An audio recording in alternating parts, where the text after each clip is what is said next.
Before the rise of the Anglian kingdoms of Bernicia and Deira, the northern lands of England stood as a distant but vital frontier of the Roman world, marked most famously by the imposing line of Hadrian's Wall. Roman expansion into this region began in the late 1st century, pushing imperial control deep into the north. For more than 3 centuries, this frontier zone remained under Roman authority, sometimes extending influence even into parts of southern Scotland. Over time, the region developed a distinct character shaped by its military purpose. Political power was not centred in bustling cities or wealthy estates, but in forts, garrisons, and defensive installations. Life here revolved around soldiers, supply routes, and the constant need to monitor movement across the empire's edge. When Roman authority began to fade in the early 5th century, these same military sites did not suddenly vanish. Instead, they appear to have remained important centres of activity, at least for a time.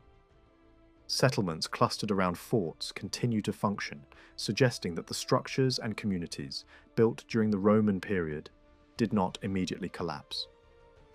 This continuity hints at a deeper transformation, rather than a sudden end.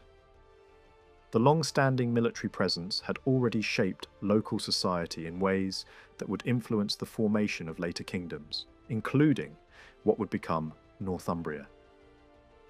To understand this transition, it is essential to look closely at the final generations of Roman rule and the nature of the soldiers who guarded the frontier. By the 4th century, northern England had been organised into a formal province, with its administrative centre at York. This city served not only as a political hub but also as a major military base, housing a legion and acting as the command centre for the region's defences. Beyond York, only a handful of towns existed, and even these were relatively small compared to urban centres elsewhere in the empire. Most people lived in rural settlements, often enclosed farmsteads, scattered across the landscape. Large elite residences were rare, and when they did appear, they were mostly located in the more fertile lands to the east and south. In contrast, the frontier itself was dominated by military infrastructure, with dozens of forts linked by roads, rivers, and coastal routes that allowed for rapid communication and movement. Archaeological exploration has naturally focused on these military sites, especially along Hadrian's Wall, which has shaped modern understanding of the region.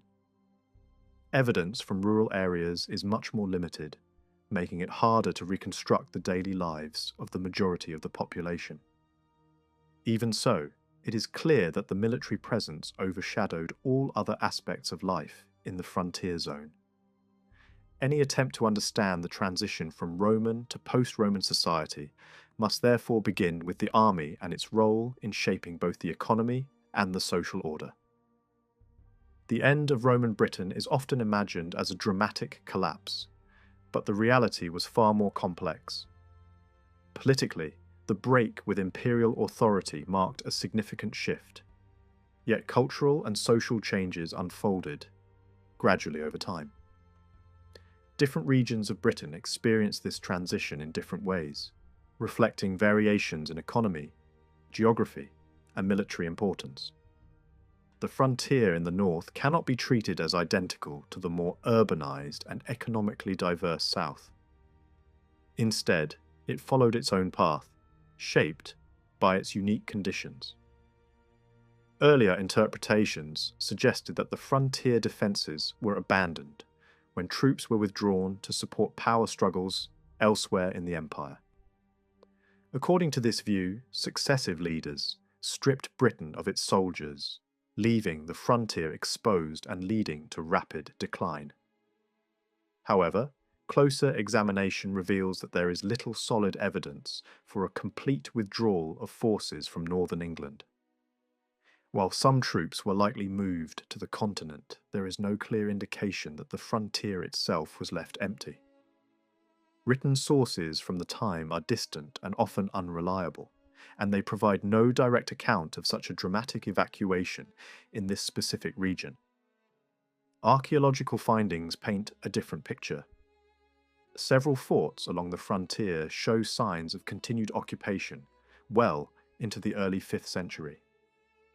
Rather than being abandoned, these sites appear to have adapted to changing conditions. The garrisons were smaller than in earlier centuries, but they were still present. This suggests that the frontier did not simply disappear, but instead evolved into a new form. The soldiers who remained may have gradually lost their connection to the central Roman state, transforming from imperial troops into local warriors tied to emerging power structures. To understand this shift, it is important to examine the nature of the late Roman army. By this period, the military had undergone significant changes.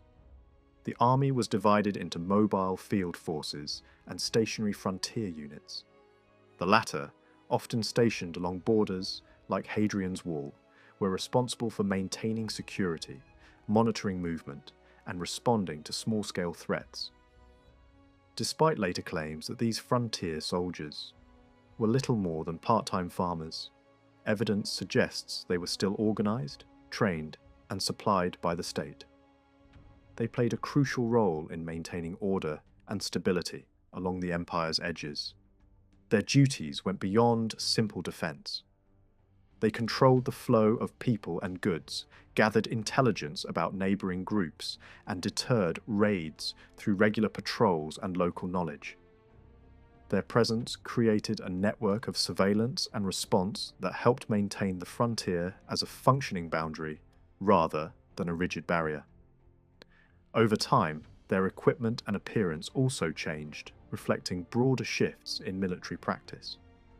By the late Empire, their armour and weapons bore closer resemblance to those of early medieval warriors than to the classic legionaries of earlier centuries. The structure of command also placed significant authority in the hands of local military leaders. These commanders held power not only over soldiers, but also over civilians within their territories. In practice, distance from central authority meant that they often acted independently, making decisions based on local conditions. This autonomy would become even more significant as imperial control weakened. Recruitment patterns further reinforced the local character of the frontier army. Many soldiers were drawn from the surrounding region, creating strong ties between military units and the communities they protected.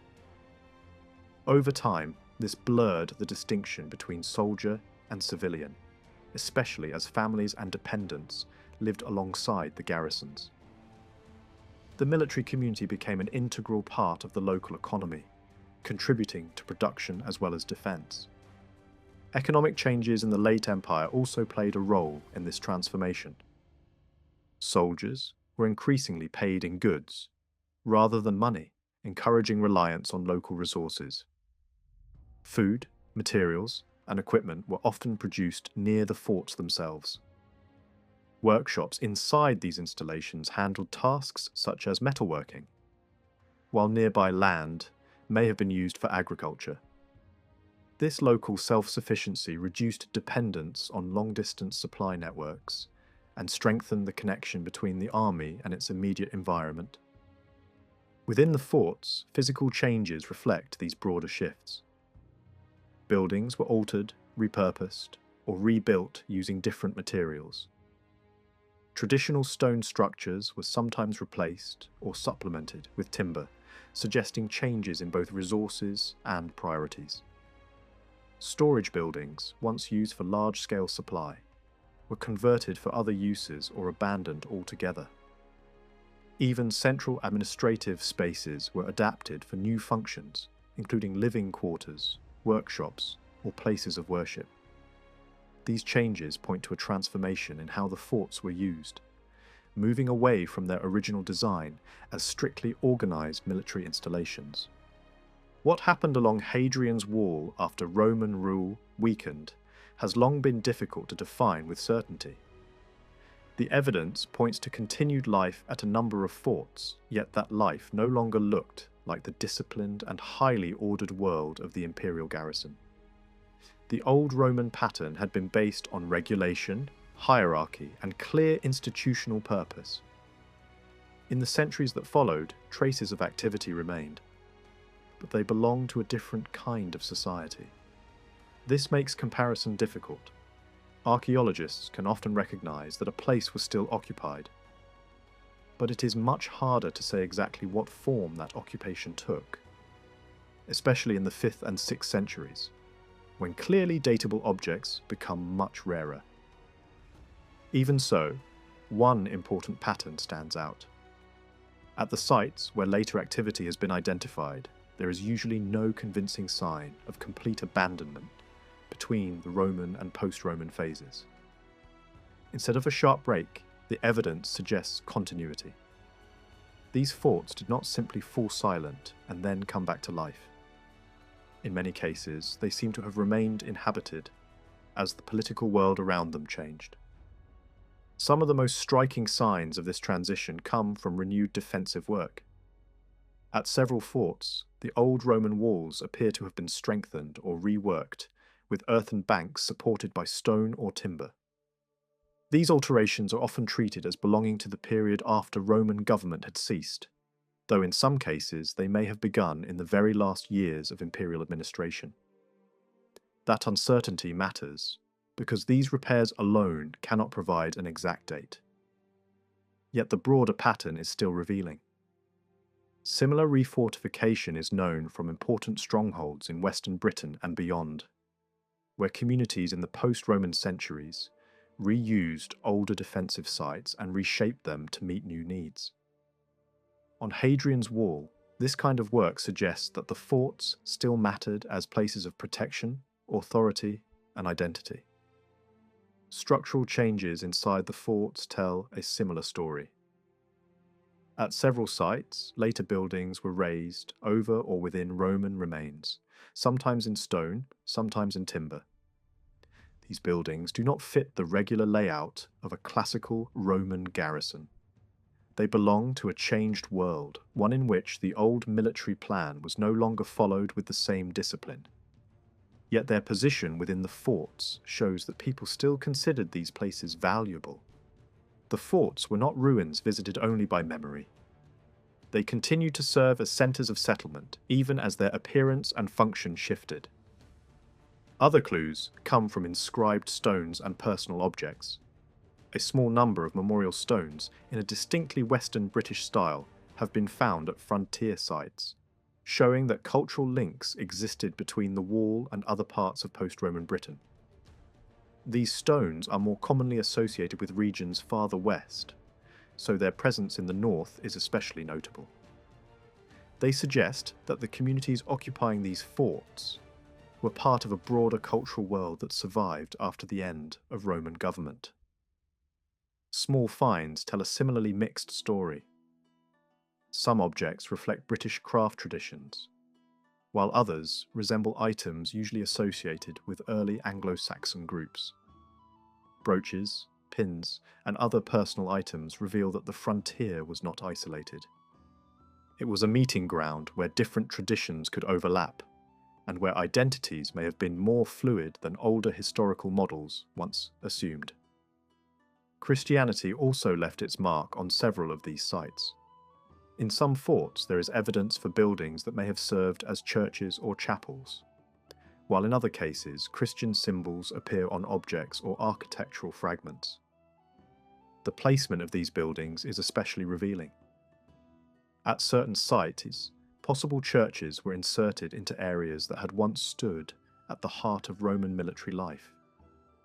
In one case, a church seems to have occupied the forecourt of the headquarters building. In another, it was established over part of what had once been the commanding officer's residence. These were not random choices. They suggest that the most symbolically important places within the fort were being given new meaning. The language of authority had changed. Where the Roman garrison had once expressed power through military ritual and imperial order, the later community may have done so through worship and sacred space. Burial evidence strengthens this impression of continuity mixed with transformation. Graves in both British and Anglo-Saxon styles have been identified at or near Roman forts. Some burials follow local traditions, while others contain objects linked to early Anglo-Saxon customs. Many of the Anglo-Saxon artifacts found at these sites may in fact come from graves rather than from settlement layers. This matters because it shows that the forts were not merely defended places or practical centres of occupation. They were also places where the dead were laid to rest, which means they had become embedded in the social and emotional life of the communities that used them. Taken on its own, each category of evidence can seem uncertain. A reused wall, a timber structure, a Christian symbol, a brooch, or a burial does not by itself explain the nature of power on the frontier. Yet when all these clues are considered together, a stronger picture begins to emerge. Roman forts continue to matter in the north after the end of Roman rule, and settlement remained centred on these old military communities. The clearest example comes from Oswald, where timber halls appear in place of the more formal Roman arrangement.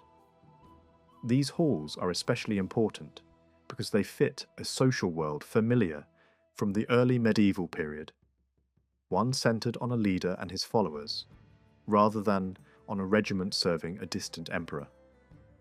Unfortunately, not every site has produced such clear architectural evidence, so Oswald remains unusually vivid. Even so, it may represent a wider pattern that is only imperfectly preserved elsewhere. This raises a larger question. What exactly do the late changes in the forts mean? One possibility is that the transformations seen in the later 4th century were already signs that the old Roman military order was breaking down. Buildings that had once stood at the centre of formal garrison life were being reused for housing, butchery, craft activity, trade, or worship.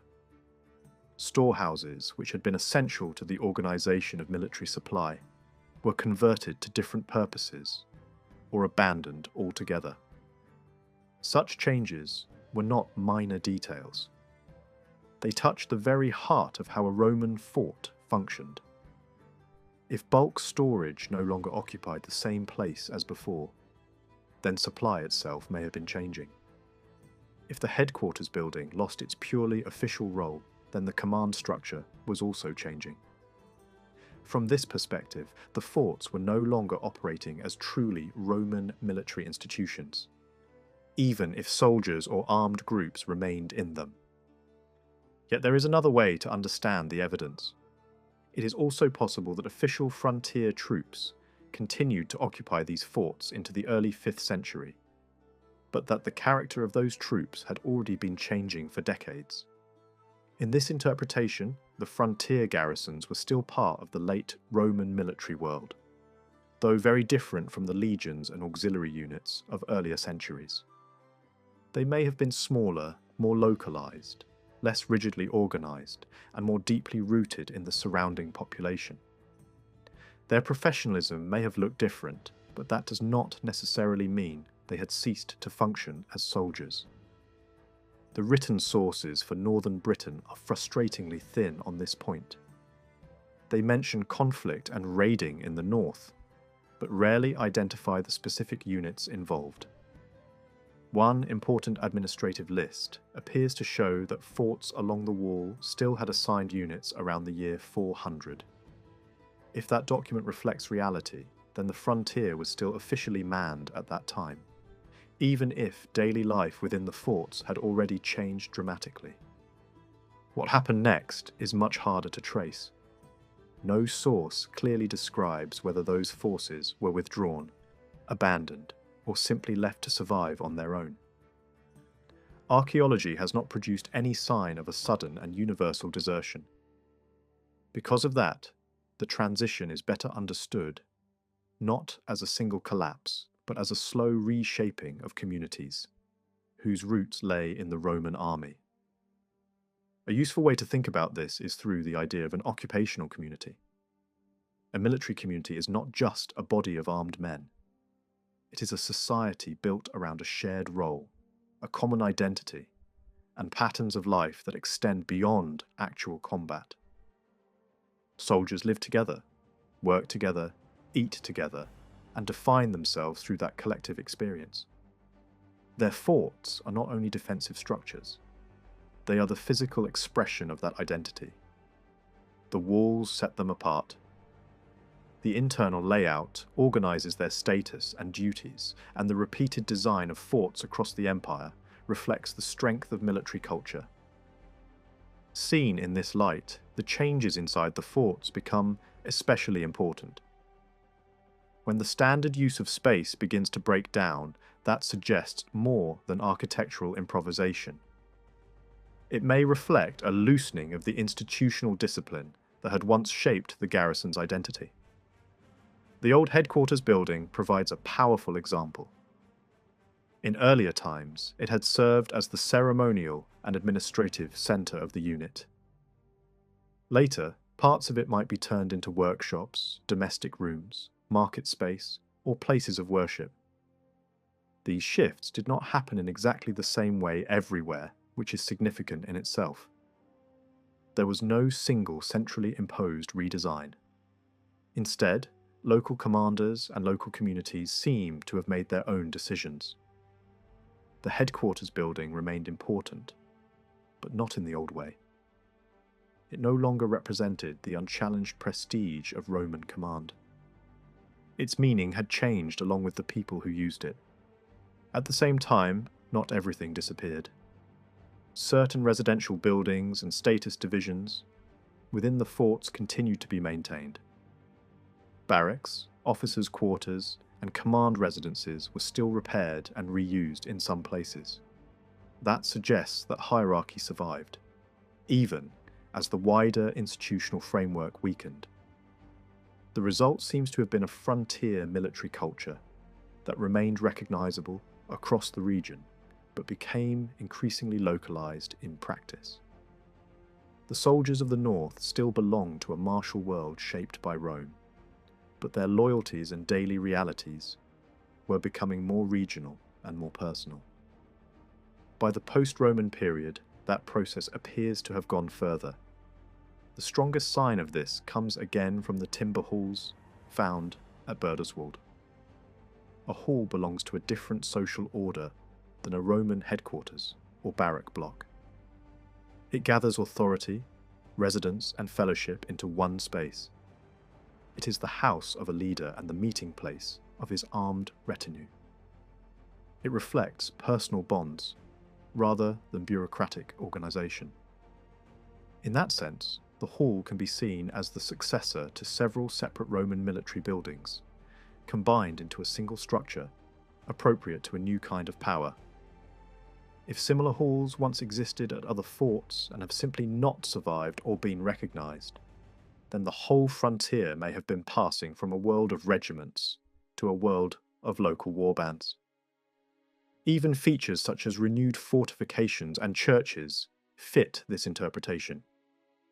Strengthened defences do not necessarily point to large armies in the Roman sense. They may instead show that these settlements remained important seats of authority, inhabited by communities with access to armed force. A defended site projected status as much as security. The same is true of churches. Their construction in prominent places within forts suggests that religion had become one of the main ways in which identity and legitimacy were expressed. Christianity may have replaced the old imperial cult and regimental shrines, offering a new focus of loyalty for communities whose connection to Rome had faded politically, but not entirely culturally. In that sense, the Church could preserve a sense of continuity with the Roman past even after imperial administration had vanished. It allowed later communities to inherit part of the Roman legacy while living in a very different political landscape. What emerges from all this is not a story of instant ruin, but one of transformation. The northern frontier changed deeply in the later 4th century, even before Britain's final separation from imperial control. Economic life may have become more regional and more self-sufficient. military communities remained in place, but their identity was evolving.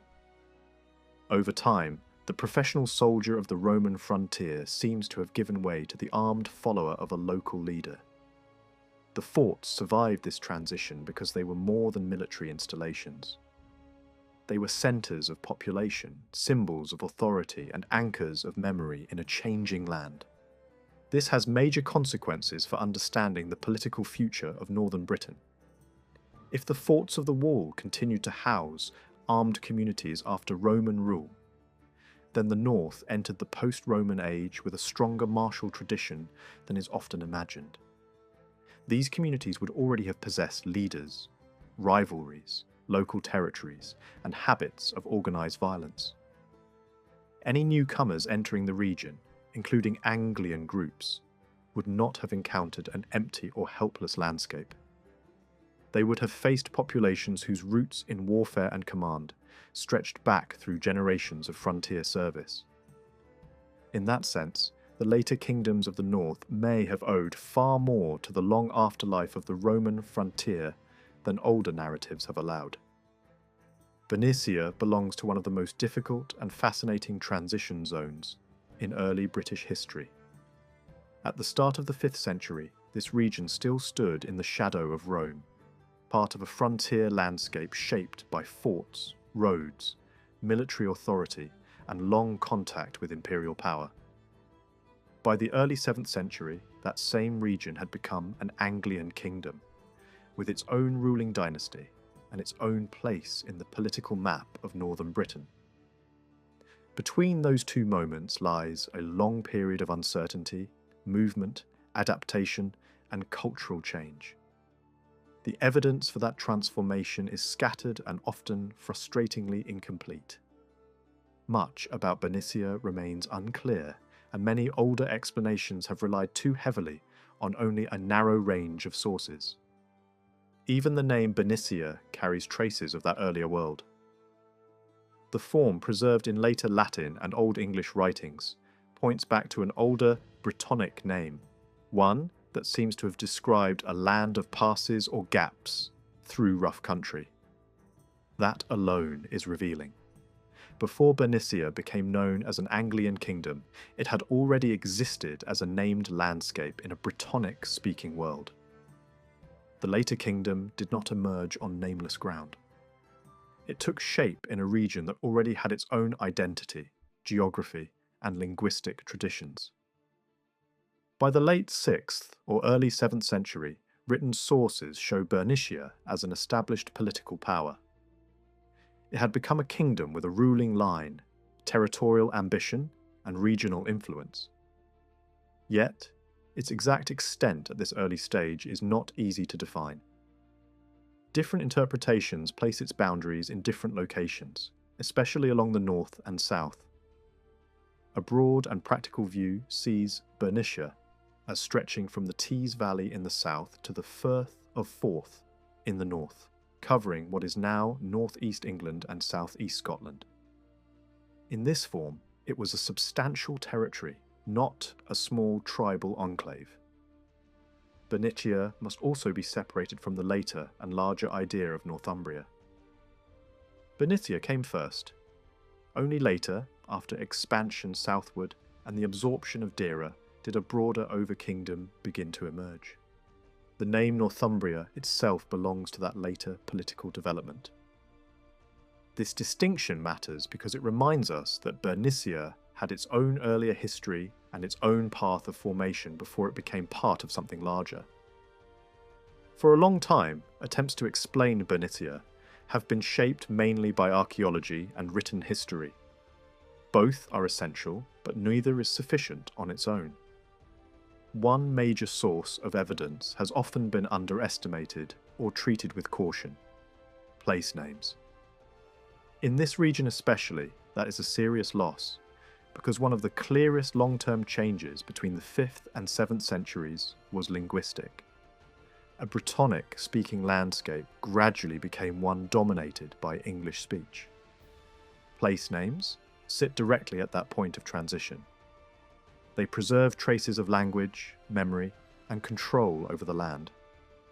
They cannot provide a complete political history, but they can reveal patterns of continuity, replacement, and interaction that other kinds of evidence may miss. This matters because Bernicia's transformation was not simply a change of rulers. It was also a change in language. Brittonic names were replaced on a remarkable scale by names formed in Old English. That shift, visible across much of England, is one of the great historical problems of the early medieval period. Did it happen because large numbers of newcomers entered the landscape and renamed it? Did it happen because a smaller ruling elite imposed its language and prestige on the local population? Or did it happen through a more gradual process in which identity, power, economy, and social aspiration all played a role? Place names cannot settle that debate on their own, but they are among the most direct pieces of evidence for the spread of English speech. There has long been disagreement about what language change actually tells us. Some scholars have argued that language and ethnicity are closely linked, so a landscape filled with English place names must point to major population replacement. Others have insisted that language can spread without such sweeping ethnic change, especially if a prestigious ruling class controls power, land, and patronage. In that view, place names may reveal the spread of a language rather than the complete replacement of a people. The broader study of language change supports the idea that such shifts can happen in different ways. They may be driven by migration, conquest, trade, mobility, social advantage, or the prestige attached to a dominant culture. A bilingual phase is often followed by the growing dominance of one language until the older one recedes. What matters most here is not choosing a single rigid model, but recognizing that place names can identify the presence and influence of Brittonic speakers, English speakers, or both, across the Bernician landscape. A careful study of Bernician place names therefore offers a valuable way into this transition. The most reliable method begins with the earliest recorded spellings, because modern forms can be deeply misleading. Names change over time in speech and writing, and a later spelling does not necessarily preserve the original sense. By tracing older forms and interpreting them through the known history of language, it becomes possible to identify names that are likely to be early Anglian, names that preserve older pre-English elements, and names that may belong to different phases of settlement and cultural influence. When those names are gathered across Bernicia, patterns begin to appear. Early or potentially early Anglian names are not spread evenly across the region. Instead, they cluster in certain zones. Strong concentrations appear in the Tees Basin, especially around the estuary, the Skernay Valley, and parts of the Middle Tees. Similar concentrations appear in the Wear system, around Durham, the Brownie Valley, Auckland, and parts of the coast. The Tyne Basin also stands out, especially the Middle Tyne around Corbridge and Hexham, along with the lower North and South Tyne valleys, and further into the upper North Tyne and Redesdale. In Northumberland, notable clusters appear in the river basins of the Blyth, Pont, Wansbeck, Breamish, and Allen, as well as around Bamberg and the mouth of the Coquet. Further north, the Middle Tweed Valley and its tributaries also show this pattern, along with parts of East Lothian, especially the eastern coast and the Tyne and Peffer valleys.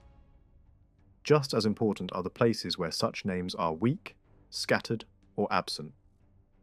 Several coastal districts show surprisingly little evidence for an early Anglian naming presence.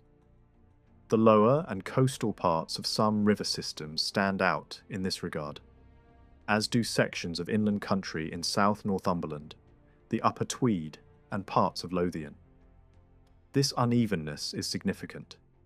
It suggests that the earliest English-speaking presence in Bernicia was not a smooth blanket spread across the whole region. It was focused, selective, and probably tied to particular routes, resources, and centres of power. Some areas also appear to reflect a later phase of Anglian expansion. In certain valleys and upland margins, place name types, associated with a somewhat later stage, become more noticeable. This may point to a second wave of naming and perhaps a second phase of colonization or consolidation. In some cases, these later names seem to occur in landscapes that were probably wooded in the earlier period, hinting that parts of Bernicia were opened up gradually rather than settled all at once. In southeast Scotland, some of these later names may also be linked to early churches or monastic sites, suggesting that religious foundations helped reinforce or spread English naming practice. When later Anglian names are added to the picture, the pattern becomes even more revealing. In some districts, later English naming complements earlier concentrations, suggesting long-term linguistic consolidation. In others, later names appear where earlier ones are scarce, implying that a strong English-speaking presence may not have taken root there until the 8th century or after. And in a few places, even later, English naming remains thin, raising the possibility that English never became strongly rooted there in the same way as it did elsewhere. Overall, the place name evidence points most strongly toward the middle zones of major river valleys. These inland corridors seem to have been far more important to early Anglian linguistic expansion than many of the lower or coastal districts. Archaeology adds another layer to this picture. There are real difficulties in comparing place names with excavated evidence because an archaeological site cannot automatically date the name later attached to it. Even so, in a region where early Anglian material remains are relatively scarce, broad comparisons can still be useful. Taken together, the archaeological evidence and the place name evidence often point in the same direction. The earliest material linked to Anglian presence, dating to the 5th and 6th centuries, is concentrated above all in County Durham. It appears in isolated finds and in burial sites, focused especially around the Tees Basin. In Northumberland, early evidence also appears along the Tyne corridor, including sites associated with the line of Hadrian's Wall, and there are signs of settlement in North Northumberland. Further north, again, southeast Scotland offers several important early sites, including burials, chance finds, and settlement evidence. By the late 6th and early 7th centuries, Anglian material appears more widely across the study area, with major cemeteries in the Tees Basin, important sites in North Northumberland, and further evidence in the Tweed region and Lothian. Some of the most significant Bernician sites belong broadly to the 6th and 7th centuries, rather than to a tightly defined single date. By the 7th century, the pattern shifts again, with certain Northumbrian centres becoming more visible, while County Durham shows less clearly dated material of that phase. Despite all the complications, a broad correlation can still be seen. Areas with 5th to 7th century Anglian archaeological evidence often match the areas where early Anglian place names are concentrated. The Skirnham Valley, the Durham coast around Wearmouth, the Middle Wear Zone, the Middle Tyne and North Tyne, the Breamish and Upper Allen, the Bamburgh coast, the Middle Tweed and East Lothian all fit this pattern. That does not prove a simple one-to-one relationship between names and settlements, but it does suggest that these were genuine centres of early Anglian linguistic and cultural presence. Some examples make the pattern especially clear. Around Bamburgh, archaeological evidence points to an Anglian presence from the later 6th century onward, and this matches a concentration of place names that appear early in character. In the middle, Tyne Basin, archaeology and place names again reinforce one another, especially around Corbridge, Hexham, and the lower North Tyne. Certain names also align suggestively with known burial evidence and with sites that show early occupation. By contrast, there are other areas where both early material and early place names are rare. In such districts, The English-speaking presence either arrived later, remained weaker, or left far fewer traces. Territorial edges may help explain some of these contrasts. Burials and place names do not always cluster in the same way near frontiers or border zones. A cemetery may stand between districts with different linguistic profiles, reflecting a more complex political or cultural landscape than a simple map of one people replacing another. That possibility becomes especially important in a region like Bernicia, where local power centres, shifting frontiers, and inherited Roman roots all shaped movement and settlement. Early churches provide another important point of comparison. The distribution of probable 7th century churches in Northumberland and Durham often lines up with the same areas that show concentrations of early Anglian place names. Sites such as Jarrow, Monk Wearmouth, Escombe, Hexham, Lindisfarne, and perhaps Coquet Island all sit within or near those same key zones. By the 8th century, this pattern appears to deepen. The implication is that areas with early English-speaking presence also became focal points of ecclesiastical development, helping to create durable centres of culture, authority, and identity. Taken together, the strongest candidates for early Anglian heartlands in Bernicia begin to stand out. These are not random or isolated pockets. The Middle Tweed Valley, the Bamberg Coastal District, the Middle Tyne, the northeast Durham Coast, the Middle Wear, and the Skerne area of the Tees Valley all emerge as major zones of early English-speaking and Anglian cultural strength. Several other areas may also belong in this picture, though the evidence there is thinner or more dependent on place names alone. East Lothian is especially interesting, but its chronology remains less secure, and its evidence may fit slightly later developments just as easily as the earliest phase. This evidence does not support a simple south to north march of Anglian settlement. Archaeology does show some very early material in Durham and along the Tyne, while sites further north often fall more securely in the later 6th and 7th centuries. But that pattern is not enough to describe the whole process as a neat directional movement. The dominant feature across Bernicia is not a straight line of advance.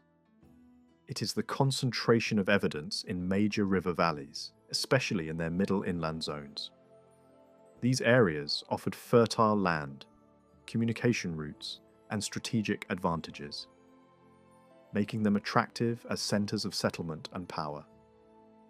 Roman roads, such as Dare Street and the Devil's Causeway, may also have played a role in shaping these distributions, hinting that older routeways continue to matter long after the end of Roman government. Perhaps the most striking point is the relative weakness of the early evidence in many coastal districts. Aside from Bamber and perhaps the area around Wearmouth, the coast does not appear to have been the main focus of the earliest Anglian linguistic and cultural presence. There are coastal sites, certainly, but the larger picture points inland. In many coastal areas, a stronger English-speaking imprint may not have developed until the 8th century. That does not mean the coast was empty, nor does it reduce the early Anglians to scattered pirate bands clinging to a few strongholds. It simply suggests that the main centres of early Bernician power and identity were more often inland than coastal. The result is a more complex and more convincing picture of Bernicia's beginnings. Early Anglian presence was real and significant, but it was concentrated in selected corridors and centres, rather than spread evenly across the whole region. Place names, archaeology, and church foundations together point toward a landscape of multiple early nuclei, especially in the middle river valleys and a few key coastal hubs. Bernicia did not emerge from a single wave of conquest, or from one simple migration story. It grew out of a layered frontier zone where language, power, memory, and settlement interacted over generations. By the early 7th century, that process had produced a kingdom. But the shape of that kingdom still carried the deep marks of the older land from which it had risen. One of the hardest questions in early Bernician history is what the older place names of the region are actually telling us. When names that predate English are set beside names that appear to belong to an early Anglian phase, broad patterns can certainly be seen. But those patterns do not automatically prove that a fully distinct Brittonic population survived unchanged in every place where an older name remained in use. The safer conclusion is linguistic rather than ethnic. These names suggest that Brittonic speech survived in parts of Bernicia for a considerable time, and in some districts people may have moved through a bilingual world where Brittonic and Old English existed side by side. Some old names may also show that Brittonic remained alive long enough for incoming Anglian groups, or the elites who led them, to adopt existing local names instead of replacing everything at once. That possibility becomes even more striking when the character of those names is examined more closely. Some pre-English names are clearly older in origin, while others are more uncertain. Some belong to prominent places, while many survive only in relatively minor settlements. In most of Bernicia, the older names tend to cling to places of lower status, though southeast Scotland is a notable exception, where the pattern looks stronger and more socially visible. There is also another important category: hybrid names, formed from elements belonging to different linguistic traditions. These mixed names almost certainly belong to a landscape where two speech communities were in contact. They may preserve moments when Brittonic and English speakers named places in relation to one another, borrowing, adapting, and reshaping the language of the land as political and cultural conditions changed. These hybrid names do not appear randomly. They often sit in regions where older Brittonic names, early Anglian names, and archaeological signs of mixed cultural activity all overlap. That makes them especially valuable. In some districts, they suggest not just succession, but interaction. They point to an early Anglian presence that developed in a landscape where Brittonic speakers were still present and still influential enough to leave traces in the naming system. It is also notable that a surprising number of these mixed names are attached to places of relatively high status. That may hint that bilingual contact was not confined to peasants on the margins, but reached into politically important centres as well. In places such as East Lothian, the Middle Tweed Basin, the Beaumont Valley, the South Tyne, and Redesdale, the naming evidence suggests a world where cultural boundaries were being negotiated, rather than simply erased. Rivers add another dimension to this picture. Across Britain, the names of the great rivers are often older than the languages that later dominated their valleys. But Bernicia stands out even within that wider pattern. Not only the major rivers, but also a notable number of smaller streams appear to preserve Brittonic names. In much of eastern England, minor watercourses were more often renamed in English. Here, more of them held on to older forms. That may indicate that in certain regions, Brittonic speakers remained present long enough for local hydronymy to survive as part of the everyday spoken landscape. Even where settlement names were changed or replaced, the names of water and terrain could preserve deeper layers of memory. Some of these linguistic clues even suggest that Brittonic continued as a living language quite late. Certain river names appear to have entered English only after sound changes that belong to the early medieval period, which implies that they were borrowed not in Roman times, but much later, when English was already becoming dominant in parts of the north. Other names preserve naming patterns that belong specifically to late Brittonic. One especially useful feature is the inversion compound, a type of name in which the descriptive order follows a characteristically Celtic pattern. This form only became common in Brittonic naming after the 6th century. Where such names survive, they strongly suggest that Brittonic speech was still active at least into that era. Most of these inversion names are found in Lothian and the Tweed region, though examples also appear farther south and west. Their survival matters because they push linguistic continuity beyond the immediate aftermath of Rome and into the period when Anglian power was already rising. Other compounds may point to an even later survival. Some older or hybrid names became linked with English naming elements that are usually associated with a later phase of place name formation, especially from the 8th century onward. Where that happens, the implication is that Brittonic-speaking communities, or at least Brittonic place name material, remained present long enough to interact with a more developed English naming landscape. In a few cases, names containing terms later associated with Britons may hint that English speakers still recognise communities of British identity well into the early medieval period. That does not mean these districts were untouched holdouts from an earlier age, but it does suggest that the linguistic transition in Bernicia was not fast, uniform, or complete. When the distribution of pre-English names is plotted across the region, a strong pattern appears.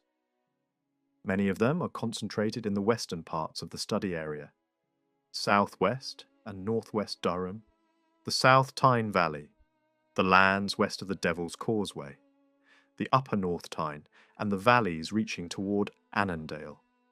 Important clusters also appear in coastal Northumberland north of Bamburgh, around the Chatton Hills, through the Millfield and Till Basin, in the Beaumont and Cale valleys, across the Middle Tweed, and throughout East Lothian. Lothian and the Upper Tweed stand out especially strongly. On the whole, older names cluster more heavily in the west and northwest, though there are some striking eastern exceptions. That pattern broadly complements the distribution of early Anglian names.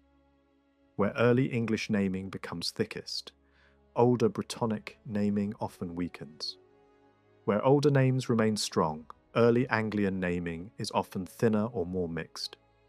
This suggests that Bernicia was not linguistically transformed all at once. Instead, it contained transition zones, boundaries, and pockets of survival. In the Western Belt, full pre-English names and later Brittonic formations remain especially visible. Farther east, one more often finds mixed or hybrid naming zones, where interaction seems to have been more direct. In many of the coastal districts, older names are much scarcer, though even there the pattern is not absolute. Altogether, the place name evidence hints at a shifting frontier between English and Brittonic speech, but not a straight or stable one. In some areas, that frontier may have moved slowly over generations. In others, it may have followed territorial boundaries, local political divisions, or the limits of particular power centres. Material evidence strengthens this impression. In addition to names, there are physical traces of Brittonic-speaking communities in post-Roman Bernicia. Among the most important are early Christian inscribed stones, long cist burials, and a remarkable group of silver chains. Each category sheds light on a different aspect of continuity, status, and regional identity. The inscribed stones are especially important because they belong clearly to a Christian and post-Roman environment. Their lettering still draws on Roman habits, but they belong to a world after imperial rule. Their distribution suggests that some parts of the Tweed region remained under Christian British control during the 5th and 6th centuries.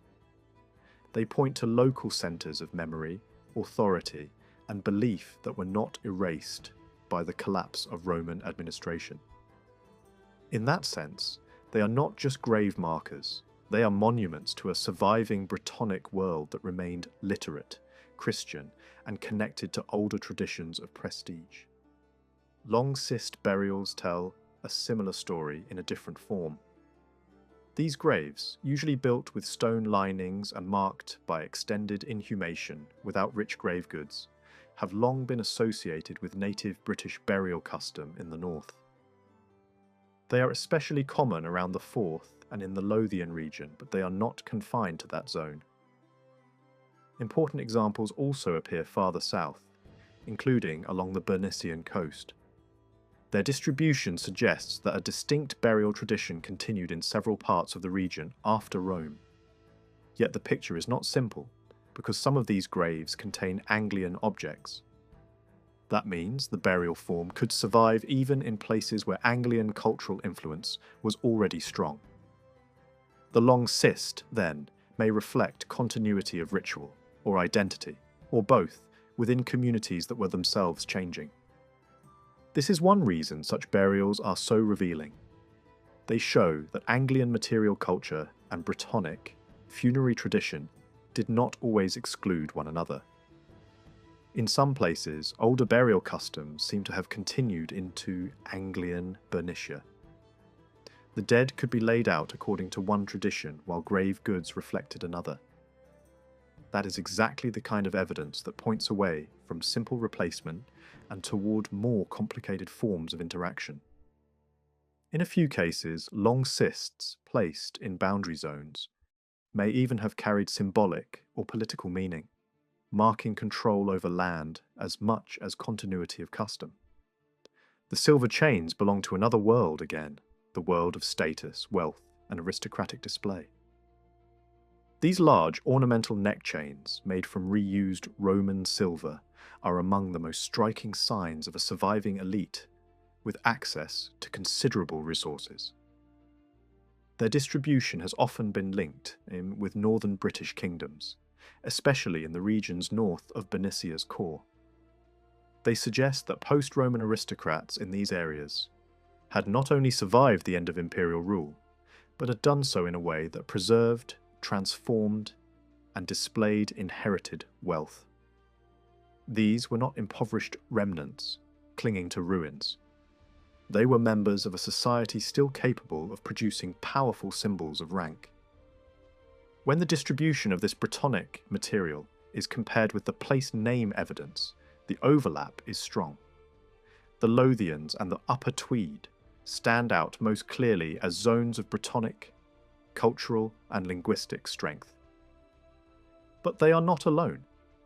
The Middle Tweed and its tributaries, parts of North Northumberland, the Millfield and Till Basin, the Bamburgh coast, western Northumberland with the North and South Tyne and Redesdale, and parts of northern and southwestern Durham all show varying combinations of older place names and Brittonic style material.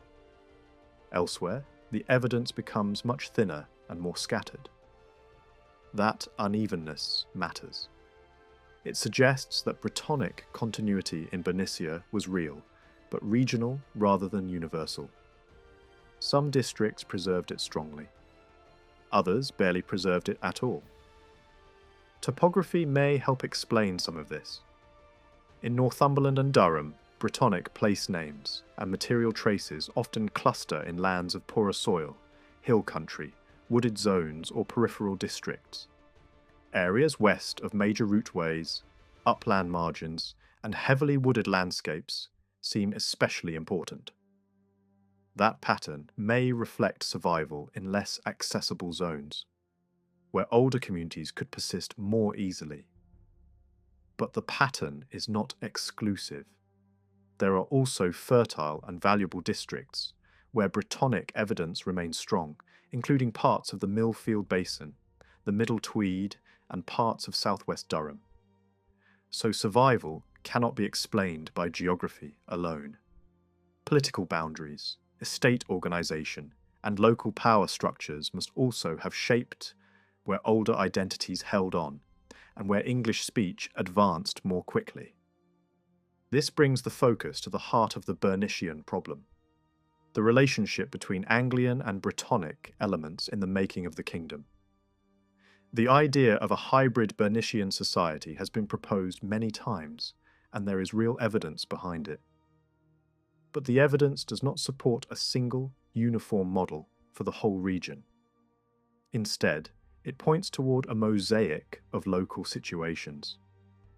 in some districts, the signs of contact and blending are strong. In others, one element seems to dominate. In still others, the evidence is mixed but difficult to interpret cleanly. The Middle Tweed, the Beaumont Valley, East Lothian, and the South Tyne are among the clearest examples of hybridization. In these places, older Brittonic names, hybrid names, early Anglian names, and both Brittonic and Anglian material evidence appear together. That combination strongly suggests survival of Brittonic language and culture within areas where an early Anglian presence had also taken root. It does not necessarily prove uninterrupted political or administrative continuity from an earlier British order, but it does show that the cultural ground of Bernicia was mixed.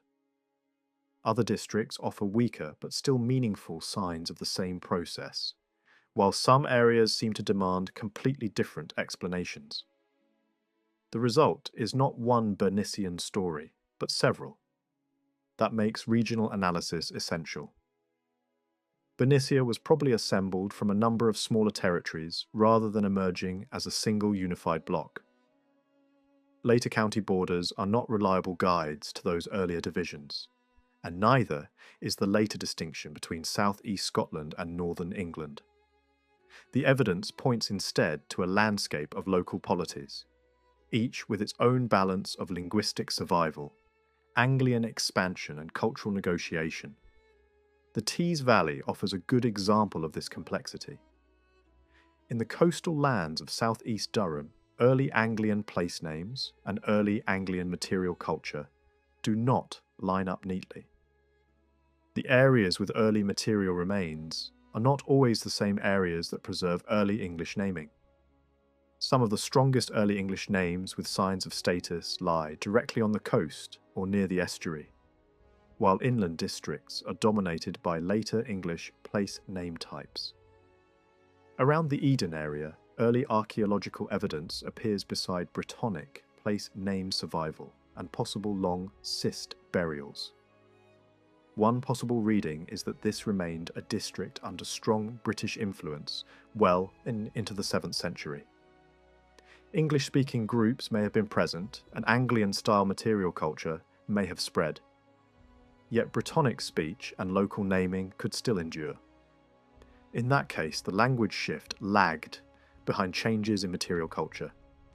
Communities may have adopted objects, fashions, or alliances without yet abandoning their older speech. The Lower Tees tells a somewhat different story. In the Skerne Valley, there is a stronger correlation between early Anglian names and material evidence. That suggests an English-speaking presence by at least the early 7th century in a district of good land and agricultural value.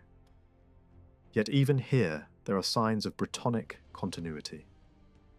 The result may have been a mixed zone, but one where Anglian influence took firmer hold earlier than in the coastal districts to the east. The Tyne and Wear region is equally varied. In parts of northwest Durham, stream names and settlement names suggest Brittonic survival, while the Middle Wear and associated valleys show stronger early Anglian naming and relatively little Brittonic evidence. Between them lie hybrid zones that may represent direct interaction. In the Tyne Basin, the mix of Brittonic and Anglian evidence suggests that valleys such as the North Tyne, South Tyne, and Redesdale were places of sustained contact.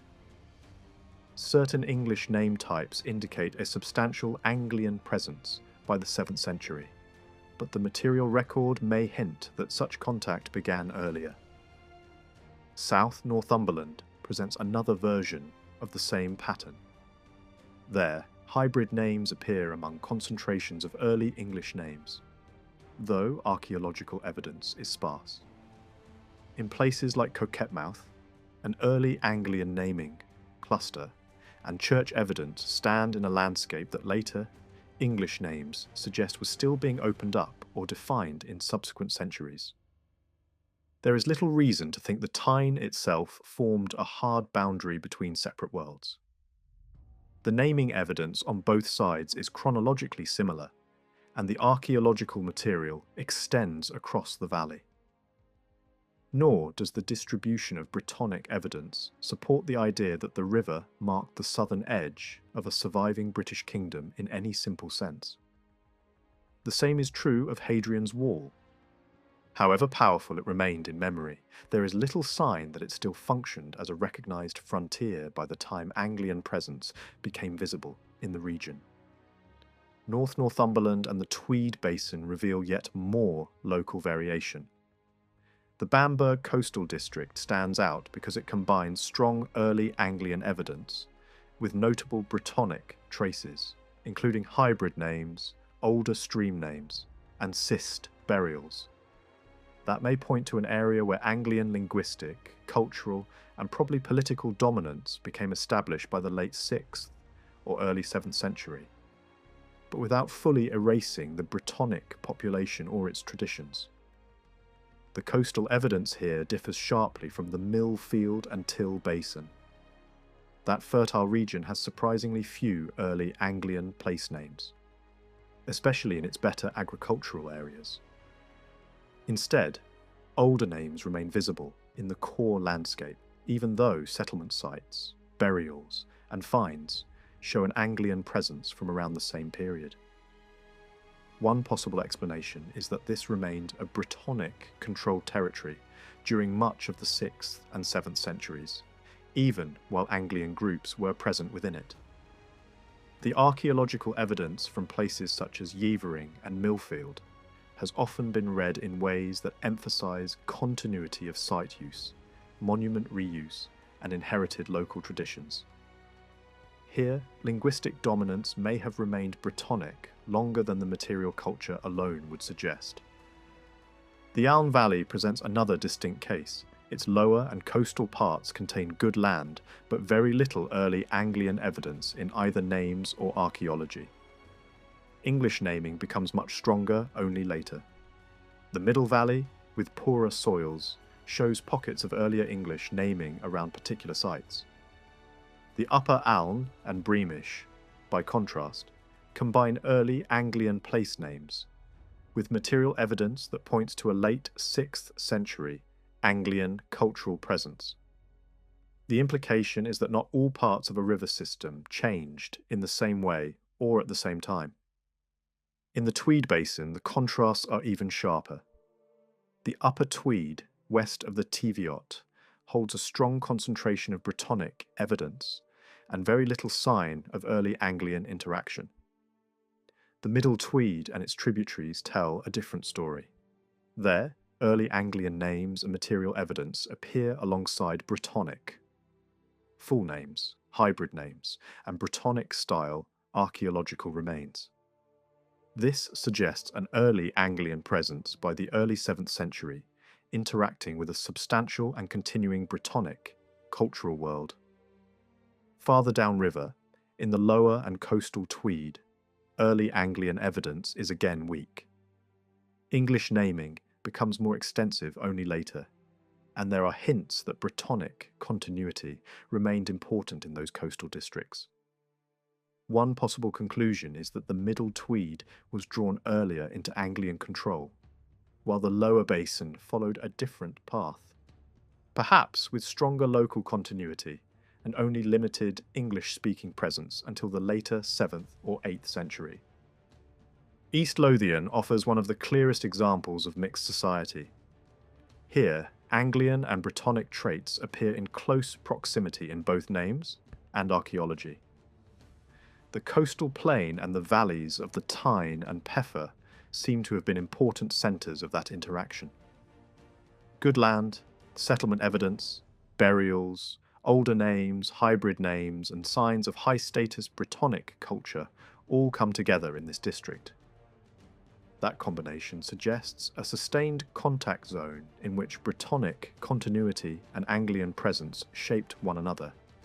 The exact form of that interaction remains difficult to define, but the evidence strongly resists any simple model of one side replacing the other. The wider conclusion is that Bernicia cannot be explained through a single clean narrative. It was not created by one migration, one conquest, or one cultural formula. Different parts of the region passed through different forms of transition. Some became strong early Anglian centres. Some remained Brittonic-speaking and culturally distinctive for much longer. Some developed as mixed zones where both traditions met, overlapped, and reshaped each other. Place names, burial customs, Christian monuments, elite objects, and settlement evidence all point toward that regional complexity. What emerged from that complexity was Bernicia itself. Not a kingdom born in a single moment, but a political formation built from varied local histories. Its rise depended not just on Anglian expansion, but also on the survival, adaptation, and incorporation of older Brittonic landscapes and communities. The making of Bernicia was therefore not simply the triumph of one people over another. It was the slow creation of a new northern kingdom from a frontier world where languages, identities, and power were already layered long before the name Bernicia came to dominate the record. York stands as one of the most important cities in early medieval Britain, yet much of its story between the end of Roman rule and the Norman conquest remains uncertain. Once a powerful Roman military base, a colonial settlement, and an administrative capital, the city later became a major religious centre under the Northumbrian kings, and eventually a focal point for Viking expansion in northern England. Its symbolic weight, strategic location, and economic potential made it a prize worth controlling. Even so, despite its importance, the details of how York evolved between the 5th and 11th centuries are still only partially understood. The transition from Roman to post-Roman York is especially difficult to trace. The physical remains suggest activity, but they do not always provide clear answers. In the area beneath York Minster, layers of material reveal a sequence of use and abandonment that followed the decline of Roman authority. Some deposits suggest that parts of major Roman buildings continued to be used in a limited or changing way. There are signs of surfaces being repaired or reused, followed by layers of debris and collapse. Among these remains are animal bones, including evidence that could point either to struggling communities, relying on limited food sources, or to occasional elite feasting. The problem lies in interpretation. The dating of these layers is uncertain, and different explanations remain possible. New methods of analysis have begun to offer fresh perspectives. Digital reconstruction of earlier excavation records has revealed structural features that were previously overlooked. These features appear to belong to a period after Roman rule, but before the Norman rebuilding of the cathedral. This raises the possibility that parts of York continued to function, perhaps even adapt, during the 5th, 6th, and possibly 7th centuries. If confirmed, this would suggest that the city did not simply collapse after Rome withdrew, but instead experienced a more gradual transformation.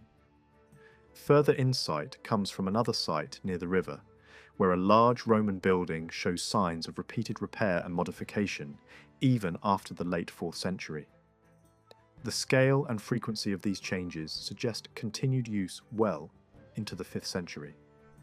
This points to a community attempting to maintain and adapt urban structures during a time of economic and political instability. Rather than sudden abandonment, there may have been ongoing efforts to preserve parts of the city's infrastructure, even as conditions became more difficult. Occasionally, discoveries appear unexpectedly. In one area outside the old Roman defences, a gold ring set with a carved stone was found, dating to the late Roman or early post-Roman period. Although it was discovered in a later context, its presence hints at activity in parts of the city that have not yet been fully explored. It suggests that further excavation could reveal more about this elusive period. Moving into the 6th century, the evidence becomes even thinner. There are no clear records of activity within the city itself during this time, and archaeology has yet to provide continuous sequences extending into this period.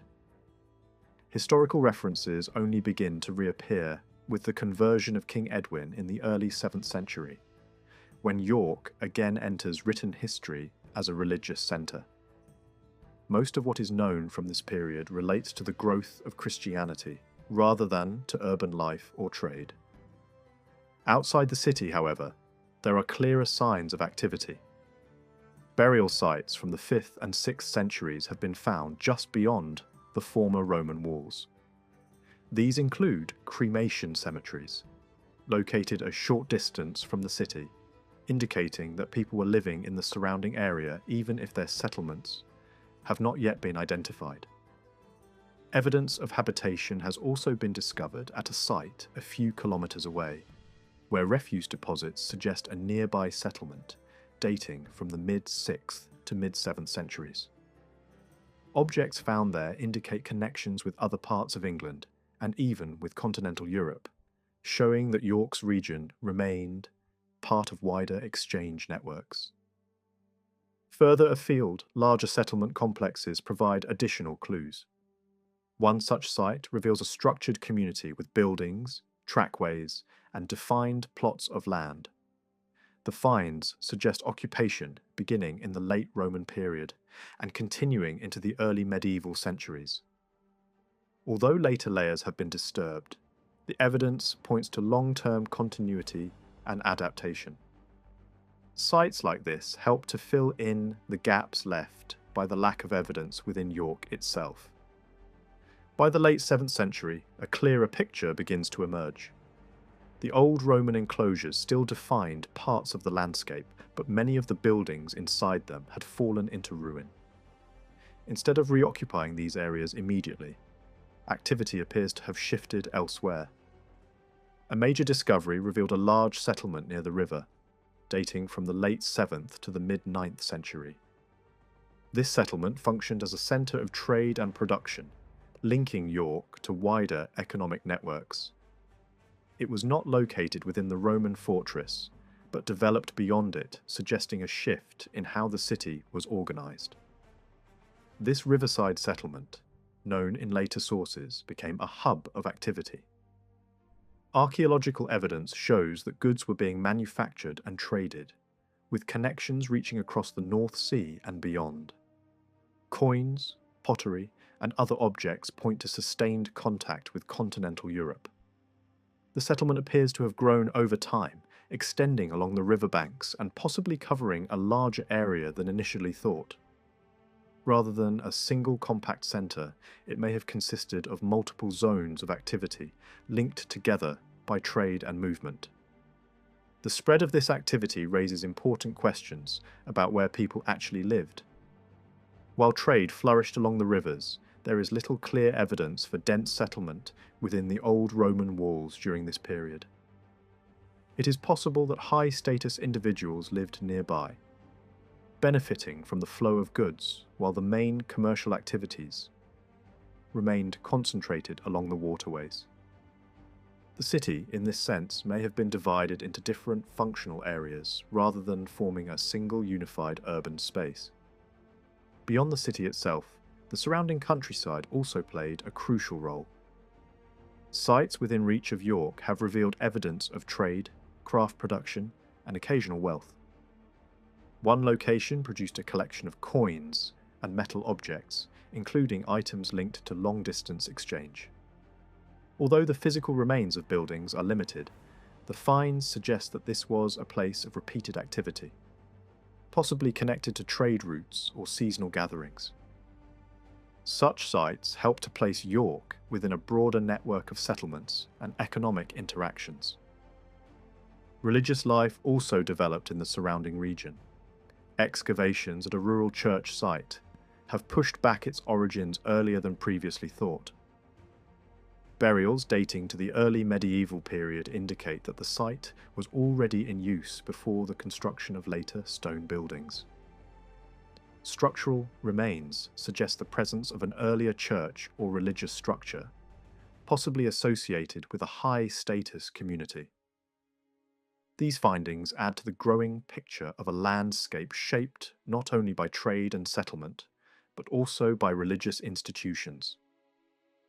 The arrival of the Vikings in the 9th century marked another major transformation. York became a key centre within a Scandinavian-controlled kingdom. Archaeological evidence shows that occupation expanded beyond the old Roman boundaries, with new settlements appearing along major routes leading into the city. Excavations have revealed buildings, pits, and other features associated with daily life, as well as evidence of craft production on a large scale. In some areas, activity continued without interruption from the earlier period into the Viking Age. This continuity challenges older ideas that the Viking takeover led to a complete break with the past. Instead, it appears that existing settlements were adapted and expanded. Craft industries grew more complex, with evidence for metalworking, textile, production, and other specialized activities. At the same time, trade networks widened, bringing goods from distant regions into the city. Different parts of York developed in different ways.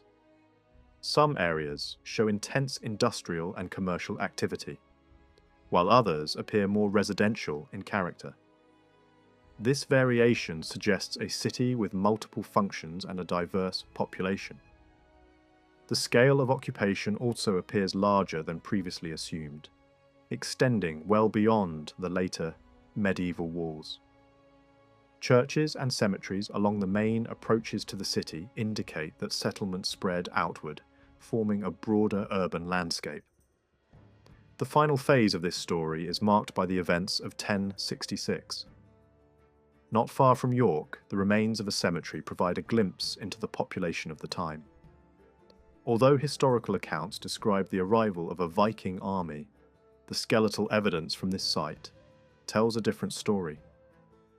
The individuals buried there represent an ordinary community, rather than a group of warriors. Their presence reflects everyday life in the region, rather than dramatic events. By the 7th century, Northumbria had already become one of the great political and religious powers of early medieval Britain. Its rulers projected authority far beyond their original heartlands, and one of the clearest directions of expansion was westward, into the lands that now form Cumbria and Dumfries and Galloway. That expansion is widely accepted, but the way it unfolded is far less clear than it often appears in simple historical summaries. Old English place names and carved Christian monuments have long been treated as signs that Anglo-Saxon influence spread steadily across the western side of the Pennines. Yet these traces do not tell a single, smooth story. They point instead to a frontier made up of different peoples, different political traditions, and very different forms of response to Northumbrian pressure. The main problem is the imbalance in the evidence. Northumbria itself is relatively well documented compared with the western regions it moved into. The British kingdoms beyond the Pennines are only dimly visible. Their names sometimes survive in poetry or annals, and a few rulers emerge briefly from the record. But their territories are uncertain and their histories fragmented. Reged is the best known example. It appears often enough to suggest importance, but not clearly enough to be mapped with confidence. Battles, alliances and marriages are mentioned, yet the wider political landscape remains broken and incomplete. Because of this, it has often been tempting to gather all signs of Northumbrian influence into one broad narrative of westward advance. As if the frontier simply rolled forward until a bishop was finally installed at Whithorn. That version is tidy, but it flattens a much more varied reality. A better way to approach this landscape is through Christian monuments and the wider investment in Christianity itself. Churches, carved stones, burial practices, inscriptions, and religious place names were never only about faith. In early medieval Britain, Christianity was deeply political. It could support kingship, strengthen alliances, reinforce status, and tie local power into wider networks of authority. To establish a church, endow a religious site, commission a monumental cross, or shape the landscape with ecclesiastical names, was to make a statement about belonging, legitimacy, and ambition. Christian monuments, therefore, do more than mark conversion. They reveal the political choices of those who had the means to build, carve, and consecrate. That matters because ideology becomes most powerful when it is materialized. Belief on its own is difficult to map, but once it is turned into stone, burial ground, church, or named sacred place, it enters the visible world. Each type of evidence reflects a different aspect of that process. Sculpture and inscriptions show overt display. Churches anchor belief in specific sites. Place names fix Christian identity into the landscape itself. Even writing, where it survives, reflects enormous expenditure of labour and resources. All of these things were costly. Their existence therefore says something not just about religion, but about the economic and political strength of the communities that created them. When this kind of evidence is mapped across the western regions, the result is not a single expanding line of Northumbrian control. Instead, different zones emerge. Some areas show early Christian investment before Northumbrian expansion took hold. Others show surprisingly little. Some later absorb strong Northumbrian monumentality. Others resist it, or receive it only in selective and highly controlled ways. This creates a more textured picture, one in which Northumbria did not simply sweep westward over empty ground, but encountered multiple polities, each with its own traditions, resources, and strategies. To understand that encounter, it is necessary to begin with the west, before Northumbria's dominance. After the end of Roman administration, northern Britain did not dissolve into a blank or chaotic void. Brittonic-speaking warbands and local rulers seem to have formed small kingdoms across the region. Their leaders appear in later Welsh tradition as the men of the north, but their territories are only partially visible. For the western lands, Reged is the most prominent name. It is associated above all with Urien, a ruler of the later 6th century. But beyond that, certainty fades. There are no stable administrative records, no legal texts, and no long political history to define its exact limits. Later writers remember it, but often in ways that are poetic, fragmentary, or difficult to trust. For that reason, the geography of Reged has been endlessly debated. Some interpretations place it across wide areas of Cumbria and southwest Scotland, stretching around the Solway and far into the west. Others argue that such a kingdom would have been improbably large for the time and suggest a much smaller focus. Perhaps in Galloway, perhaps around key routeways or strategic passes farther inland. The disagreement itself is revealing. It shows how little can be reconstructed from written evidence alone. The temptation has often been to fill the Western map with the single familiar label of Reged, simply because the alternatives are obscure. Yet hints of other rulers and other regional traditions suggest that the landscape was more divided than that. There are clues to that diversity even before Northumbrian expansion becomes visible. In southwest Scotland, certain place name patterns have been read as signs of Gaelic influence, especially on the Rins of Galloway. Whether or not those names can be dated as early as once believed, they point toward the possibility that the far west was not shaped only by Brittonic political traditions. The region was open to the Irish Sea, and maritime ties may have mattered more than overland boundaries. That possibility becomes far stronger when the Christian evidence is considered. The earliest clearly visible Christian investment in the study area lies not in the more Romanized lands of Cumbria, but in the far west, around Whithorn and the Rins. There, settlement evidence, inscribed stones, and later cross-marked monuments reveal a zone of early Christian activity from at least the 5th and 6th centuries. Wearmouth itself appears to have been an important centre, with signs of craftworking, imported goods, and organised settlement. Whether it should be called a monastery in the full later sense is less important than the fact that it was clearly a place of high status and long-distance connections. The inscribed stones of the region are especially striking. They belong to a wider world of late antique and early medieval Christian epigraphy along the western seaways. But they also speak to a local elite that was literate, self-conscious, and eager to proclaim identity through stone. The most famous of them commemorates a man named Latinus and his young daughter, in a form that still draws heavily on Roman traditions of inscription. It is not just a burial marker. It is the statement of a community that still valued learned display, Latinized identity, and monumental memory. Other stones from nearby sites refer to priests and holy men, suggesting the development of specific cult foci and perhaps the commemoration of relics or revered local dead. These are not isolated scraps. Together they reveal a Christian landscape already organized around sacred places and shaped by elites, with the wealth and cultural ambition to mark them. What is equally important is the wider setting of these stones. Their closest parallels are not found inland in Cumbria or Dumfriesshire, but across the Irish Sea, in Northern Ireland and on the Isle of Man. Crossforms, monograms, decorative motifs, and perhaps even ogham all point to a maritime world of shared symbols and connected communities. This suggests that the Rins and the Machars should not simply be imagined as distant western edges of a British kingdom.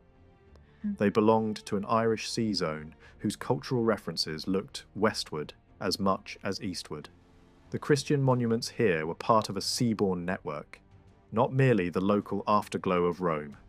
That maritime orientation is strengthened by the distribution of simpler cross-incised stones, and by the pattern of ecclesiastical place names.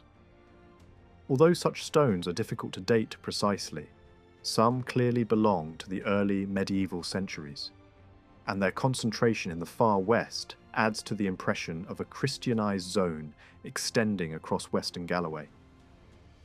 Gaelic church names also cluster in the same broad region, especially around Wearmouth and the Rins, while they become much rarer farther east. Taken together, inscriptions, simple Christian stones, and religious place names define a western belt of Christian investment with deep Irish Sea connections. This makes the contrast with Cumbria and Dumfriesshire all the more striking. In these more eastern districts, where Roman military and urban influence had once been stronger, the early medieval Christian evidence is thin to the point of near absence. There are very few inscriptions of the same kind, almost no comparable concentration of cross-incised stones, and far fewer early ecclesiastical place names. This is surprising because Christianity certainly existed there in Roman times. Yet after the end of Roman administration, these lands leave almost no sign of monumental Christian investment for several centuries. That silence should not be treated carelessly, but it is difficult to ignore. If it is real, and not just the product of survival or discovery, then it suggests that the post-Roman communities of Cumbria and Dumfriesshire were behaving differently from those of the far west. Several explanations are possible. Perhaps Christianity survived only weakly. Perhaps it survived, but local elites lacked the resources or the political stability to express it monumentally. Or perhaps these communities were Christian in some form, yet did not choose to make that identity visible through stone and place name in the same way. In all likelihood, the answer lies in a mixture of these possibilities. A plausible reading is that the breakdown of the old Roman military zone produced a more volatile society in which investment flowed into warfare, landholding, and immediate political strategies, rather than into overt Christian display. If so, the absence of monuments may not mean the absence of Christianity, but rather the absence of a political environment in which Christianity was useful as monumental ideology. In contrast, the Western maritime elites of Galloway may have found Christian display advantageous, precisely because it tied them into stable, seaborne networks of prestige and exchange. The contrast between the two zones may therefore reflect not simple difference of belief, but difference of political economy and social structure. By the time Northumbria expanded westward then, it was not entering a uniform landscape. To the far west lay Christian communities with strong maritime links, established cult places, and their own monumental traditions. Farther east lay British-speaking territories where Christian investment was much less visible and where political structures may have been more unstable or less publicly tied to the church. Northumbria encountered more than one kind of society, and that matters for understanding how its expansion actually worked. The advance of Northumbrian influence is visible above all through a later wave of ecclesiastical monumentality. Across Cumbria and parts of southwest Scotland, ornate stone crosses, carved slabs, churches and associated place names mark the spread of a specifically Northumbrian Christian order. These monuments are substantial, expensive, and visually commanding. They do not look like the sparse and localized Christian traces of earlier centuries. They belong to a church backed by serious political power. Their form and distribution show that Northumbrian Christianity was not simply trickling into the West through individual conversions. It was being planted, endowed, and made permanent in the landscape. The locations chosen for these sites are telling. They are not marginal hilltops or accidental survivals. They stand in some of the best settlement zones of the West, around fertile valleys, Roman routeways, natural harbours, and key river corridors. Churches and carved monuments appear in places that controlled movement, communication, and resources. This suggests that ecclesiastical foundations acted as political outposts as much as sacred centres.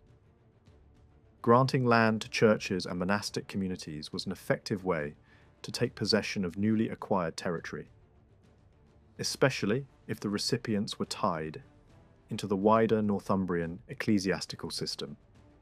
Such sites served as markers of conquest, alliance, administration, and ideological realignment all at once.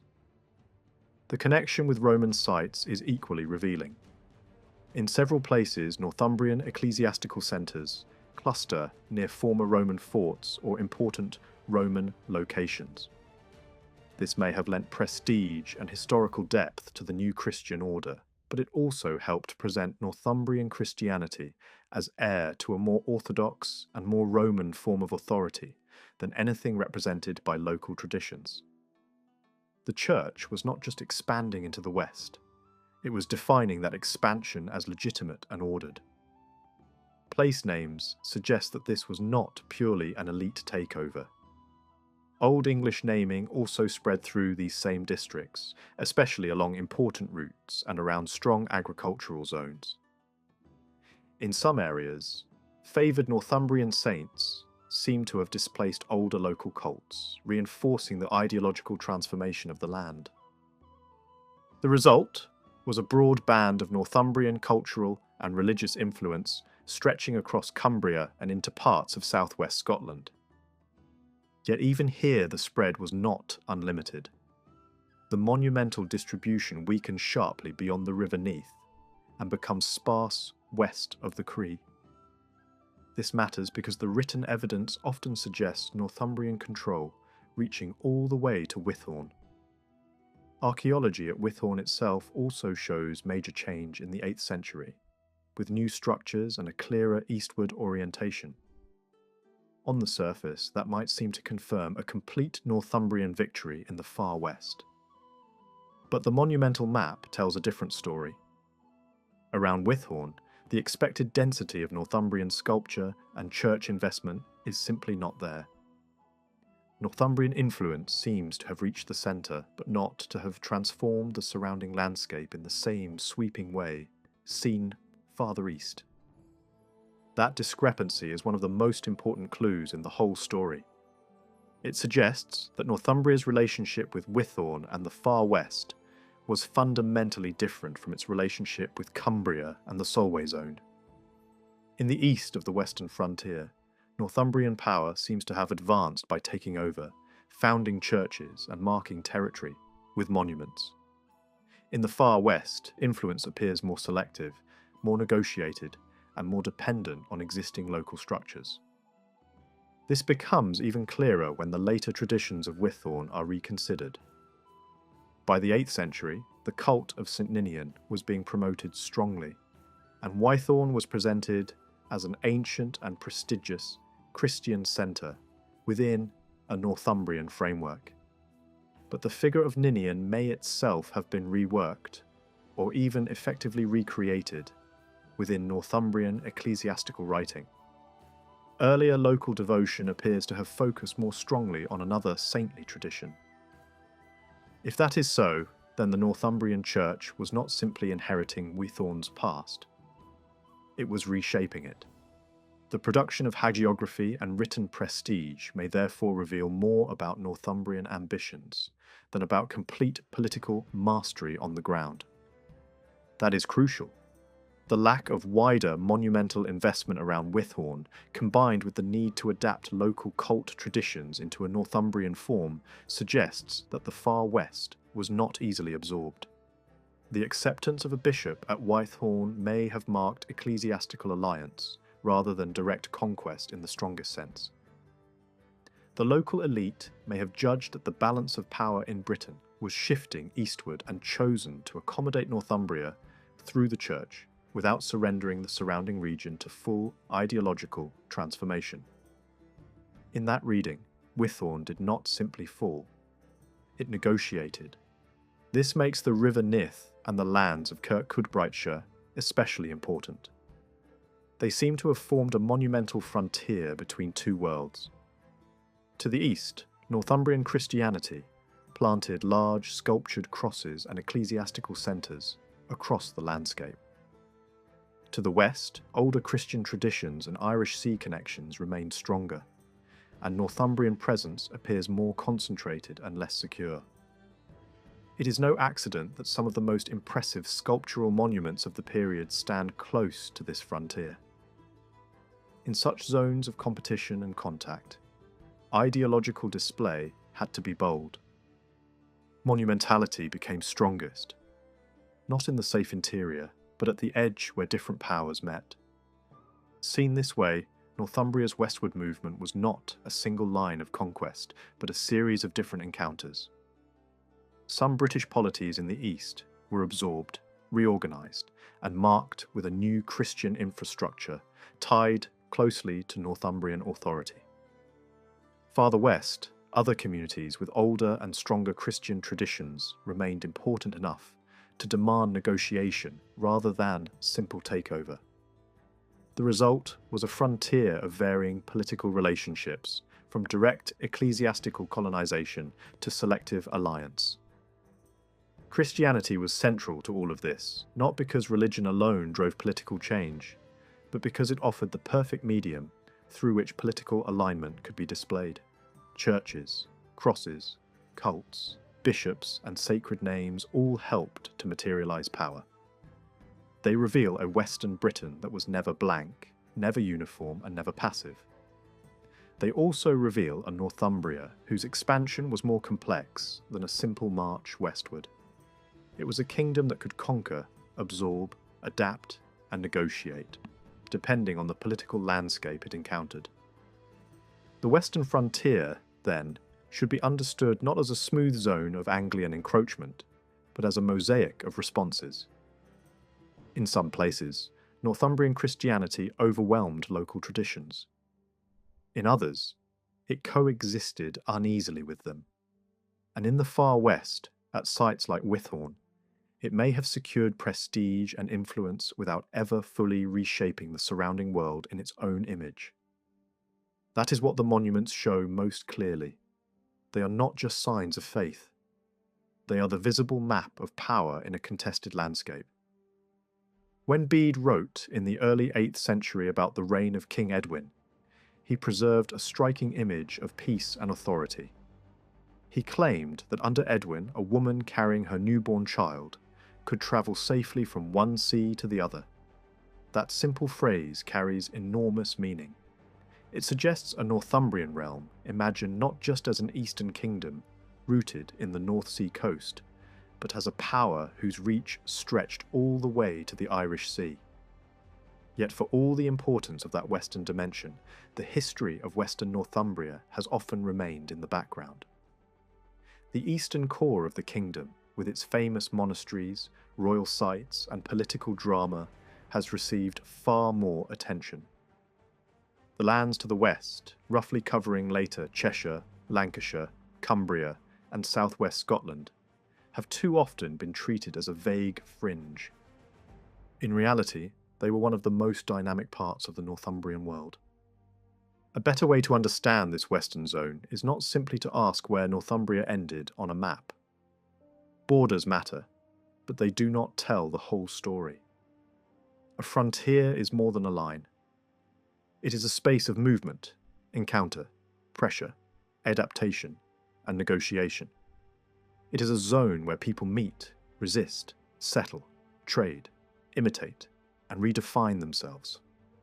In such places, land changes hands, loyalties shift, identities are reshaped, and political systems take root unevenly. Seen in that way, western Northumbria was not just the edge of a kingdom. It was a process unfolding across a landscape. That process can be broken into a number of recurring patterns.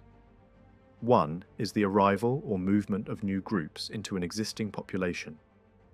Another is the creation of markets and exchanges that tie frontier communities into new economic worlds. A third is land taking, often accompanied by new stories about rightful ownership and rule. A fourth is the setting of boundaries, not only territorial, but social, political, and cultural. A fifth is the shaping of new local identities as older communities, and incoming powers learn to live with one another. These patterns do not always appear in the same proportion, and they rarely unfold neatly. But together they offer a far richer way to think about the West than the simple question of where Northumbrian rule stopped. The written narrative of Northumbrian expansion gives strong reasons to see the West in exactly these terms. Early Northumbrian kings are shown fighting and pressing westward, defeating rivals in battles whose locations remain uncertain but whose significance is clear. The British of Chester are crushed. Control reaches to Man and Anglesey. By the time Bede was writing, Wythorn in the far west could be described as belonging to Bernicia and possessing an Anglian bishop. Archaeology broadly supports this picture. Stone sculpture in the Lake District and other western areas shares clear links with the artistic world of the eastern Northumbrian heartlands. The West was not detached from the kingdom's history. It was drawn into it, though not in a simple or uniform way. A close look at individual texts reveals how this frontier worked in practice. One of the most revealing passages is Bede's account of King Ethelfrith's western campaigns. Bede portrays him as a ruler who struck the Britons harder than any earlier Anglian leader, and who turned more of their land into territory usable by the English. That phrase is revealing because it suggests that western lands were not all treated in the same way. Some areas were made tributary. Their inhabitants remained, but now paid dues to a new lord. Other areas were made available for English settlement. In those places, the native population was either driven out or destroyed. That is frontier making in its starkest form. It involved both the imposition of new obligations and the clearing or reordering of land for newcomers. The tribute element matters because it shows that conquest did not always require total displacement. Political boundaries could be redrawn without emptying the land. New loyalties were imposed, and old communities were made to serve a new ruling order.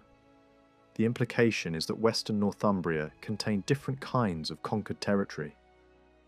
Some districts may have kept much of their existing population under new masters. Others may have seen stronger Anglian settlement. That distinction helps explain the mixed character of later evidence from the West, where signs of British survival and Anglian expansion often appear side by side. Bede's wording also raises a deeper question about frontiers as lived experience. If some Britons were driven beyond the effective reach of Northumbrian rule, then contemporaries may have imagined the West not as a single continuous kingdom, but as a landscape divided into zones. There were places where Britons lived under Anglian power, places where they may have been displaced from the best land, and perhaps poorer or more distant districts beyond effective control. Even if the line was never fixed, the idea of a divided landscape seems to have been present. At the same time, not every Briton would have chosen flight. Some may have stayed and adapted, accepting new rulers, and perhaps gradually taking on English names, speech, or customs.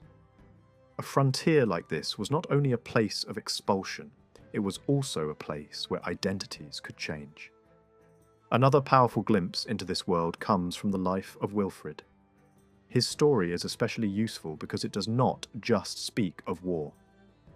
It shows how newly acquired Western lands were folded into the ecclesiastical and political life of the Northumbrian centre. At the dedication of Wilfrid's church at Ripon, a great assembly gathered: kings, abbots, officials, and lesser rulers. During the ceremony, Wilfrid publicly recited the lands that had been granted to him. The list included major Western districts, and also included former British holy places abandoned when British clergy fled from Anglian attacks. This was no minor act of patronage. It was a public declaration that large Western territories, and even their sacred sites, were now being absorbed into a new order. The location of many of those lands suggests that they lay in recently won territory, west of the Pennines. That matters because it shows how conquest was followed by ecclesiastical consolidation. Granting substantial lands to a bishop or monastery was a way of stabilizing political gains. Churches and monastic communities could act as secure centers of power in districts that had not long before belonged to others. They anchored Northumbrian influence in the landscape. They also helped redefine Western places as part of a Christian political order centered on the East. This scene at Ripon also reveals something else. Newly conquered Western land mattered deeply to the elites of the Eastern Kingdom. The ceremony was not handled quietly by a king acting alone. It was made public, endorsed by bishops and leading men, and proclaimed aloud before a gathered audience. That suggests the West was politically sensitive. Decisions about who controlled its lands required broad agreement. The frontier affected the centre. It shaped royal policy, ecclesiastical endowment, and the performance of consensus among Northumbria's ruling class. The treatment of former British holy places in this same episode is equally revealing. The fact that these sacred sites were not simply ignored, but were explicitly transferred into Wilfrid's hands, suggests a sense that holy ground still carried authority even when political power changed. That makes most sense in a world where British Christians still remained in or near those regions. Continuing worship at old sacred places could have practical as well as spiritual value. It may have helped calm local populations or present Northumbrian rule as legitimate rather than purely destructive. The frontier, then, was not only managed through force, it was also managed through symbolic continuity. The social dimension of that frontier appears again in one of the most vivid episodes from Wilfrid's life. The story of a British child revived after apparent death and then drawn into Wilfrid's orbit. The details matter. After Wilfrid saved and baptised the child, the mother was told to raise him and later return him for service to God. Instead, she hid him, and he was eventually found among a group of Britons. That brief detail opens a window onto the landscape around Ripon. It shows that even in what might be thought of as the more secure heart of Northumbrian territory, distinct British communities still existed. The frontier was not only out west in distant valleys and hills, it also ran through local society. The child's name makes the story even more suggestive. He bore an English name, even though the people sheltering him are described as British. That could mean he only received the name after entering Wilfrid's household, but it could also mean that British families in the area were already using English names. If so, this is an extraordinary glimpse of identity in transition. A community might still be seen as British by outsiders and perhaps by itself, while already adopting aspects of English culture. That is the frontier at its most intimate. Not a battle line, but a slow reshaping of self through language, loyalty, and everyday contact. Archaeology points to the same kind of process. A small settlement at Fremington in Cumbria offers a particularly useful example. The site produced buildings of a type usually associated with Anglian settlement, especially sunken featured structures, alongside pottery that belongs much more clearly to a long local tradition. This combination is hard to explain through a simple one-sided model. It may represent a native British population adopting Anglian forms of building, or it may represent an English-speaking group using local ceramic traditions. Either way, the result is the same: a frontier community in which older and newer cultural patterns met and fused. This is not evidence for a pure British world or a pure Anglian one. It is evidence for adaptation. The location of Fremington strengthens that reading. It stood on a routeway where movement, contact, and exchange would have been constant. Such places are exactly where new ideas are likely to be adopted first. Material culture from the site suggests that local people were not isolated spectators watching conquest happen elsewhere. They were active participants in a changing world, taking on certain forms while keeping others. The frontier here was not merely imposed from above. It was negotiated at ground level, in the structure of houses and the making of pots. Taken together, these examples show that Western Northumbria cannot be understood simply by tracing a line on a map. It was a broad and varied zone where different experiences existed, side by side. Some lands were made tributary. Some saw English settlement. Some retained distinct British communities under Anglian rule. In some places, identities blurred and reformed. In others, conflict may have remained sharper. The West was not a static borderland, but a living frontier in which power, faith, and culture were continuously being remade. They also show that the frontier was not only a Western problem. What happened there mattered in the East as well. Kings, bishops, nobles, and monasteries in the heartlands were deeply involved in determining the fate of Western land and Western churches. The frontier shaped ceremony, patronage, politics, and memory across the kingdom. It was part of what Northumbria was becoming. That is why thinking in terms of frontier is so valuable. It pushes the story beyond conquest alone. It allows the West to be seen as a place of tribute and settlement, of displacement and survival, of public land grants and private identity shifts, of hybrid communities and changing loyalties. It restores motion to a landscape too often flattened into a simple tale of expansion. Western Northumbria was not just where the kingdom ended. It was where its character was tested negotiated, and transformed. The Norman conquest brought a deep political and cultural shock to England, and nowhere was that tension more visible than in the north. In Northumbria, conquest was never just a matter of armies arriving and rulers changing. It reshaped loyalties, disturbed old networks of power, and forced local elites to rethink how authority should be shown and defended. Yet the Norman takeover was only one wave in a much longer history of disruption. Northern England had already been shaped by Scandinavian settlement and by pressure from the Scots, and those earlier influences had left their own lasting marks on identity, politics, and culture. Even so, the transition from the Anglo-Scandinavian world to Norman rule remains one of the most revealing moments for understanding how societies adapt in times of upheaval. It unfolded at a time when medieval England was already changing rapidly. Villages were expanding and being reorganised. Manorial structures were becoming more defined. Landholding was growing more layered and complex. Markets and money were playing a greater role in daily life. Local lords were becoming more visible as regional powers.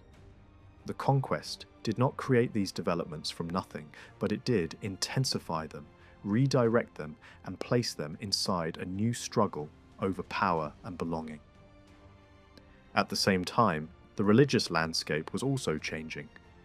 Older church structures, especially the broad authority once held by minsters, were weakening.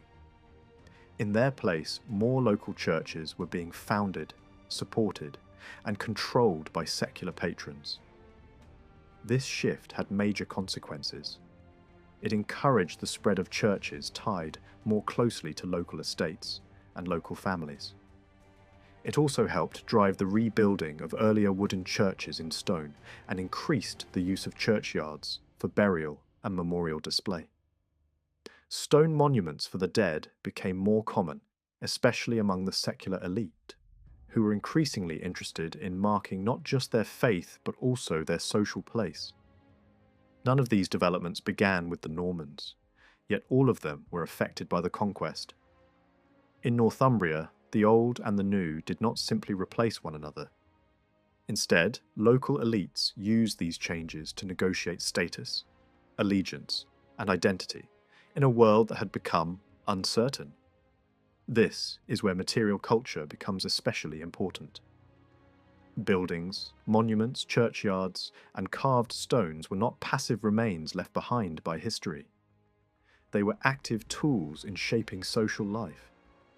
In times of instability, people used visible and lasting objects to make claims about who they were, where they belonged, and what authority they possessed.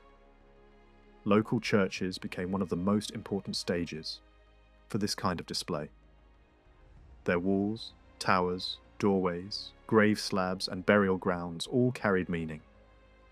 They could express continuity with the past, loyalty to new rulers, or a careful blend of both. For the elite, investing in a local church was never simply an act of piety.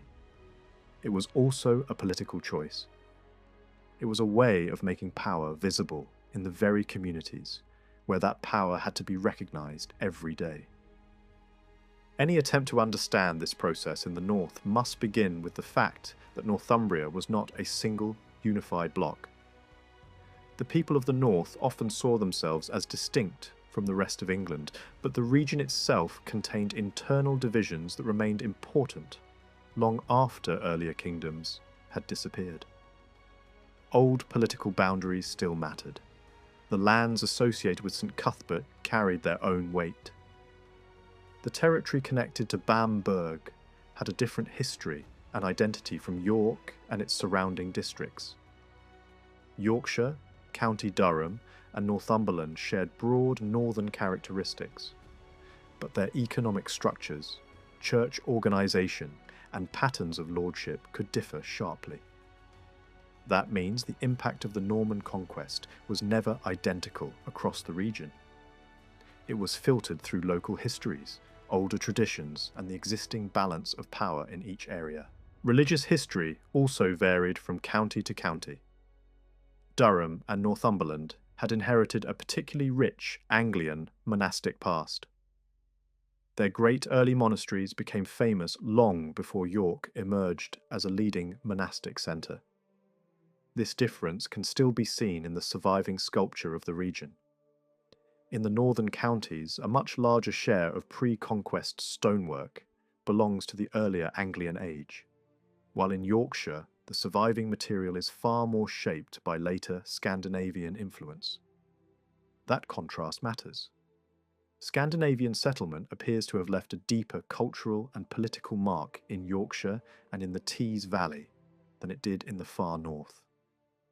Yorkshire preserves more evidence of Anglo-Scandinavian identity in place names, sculpture, and portable objects. Northumberland and northern Durham, by comparison, show fewer of those features and seem to have retained stronger links to older English traditions. Political conditions sharpened these differences. Yorkshire was rebellious and difficult to control, but Durham and Northumberland often stood even farther from effective royal power. Authority in those northern areas remained fragile for a long time after 1066. In fact, uncertainty over who truly controlled them lingered well beyond the first generation after the conquest. This instability shaped the choices made by patrons. In some places, visible investment in churches and monuments may have been a way to secure legitimacy in a contested landscape. In others, the continued use of older sacred sites may have offered a safer and more persuasive way to connect present authority with a respected past. To understand what happened after the Norman arrival, it is also necessary to look back at the religious and social world that already existed in the Anglian and Anglo-Scandinavian periods. Earlier, Scandinavian settlers in Yorkshire had not rejected local Christian traditions. Instead, they adopted them and transformed them. They continued the practice of church foundation and made use of stone sculpture, but they altered its style and purpose. Large Anglian crosses and older visual traditions were reworked into something new. Decorative forms influenced by Scandinavian art appeared alongside Christian themes and scenes drawn from secular life. Funeral monuments became smaller, more numerous, and more closely linked to local secular patrons. Instead of being concentrated at a few major centres, they appeared at many more sites across the landscape. A similar pattern can be seen in church patronage itself. Before the Viking Age, the foundation of important churches had largely been associated with kings and the highest aristocracy. In the Anglo-Scandinavian period, that pattern shifted. As estates broke into smaller units and new local landholders emerged, church patronage moved downward into the hands of manorial elites. These patrons took control of existing churches, established new proprietary chapels, and placed their monuments in churchyards tied directly to local communities. In doing so, they were not inventing a new language from nothing.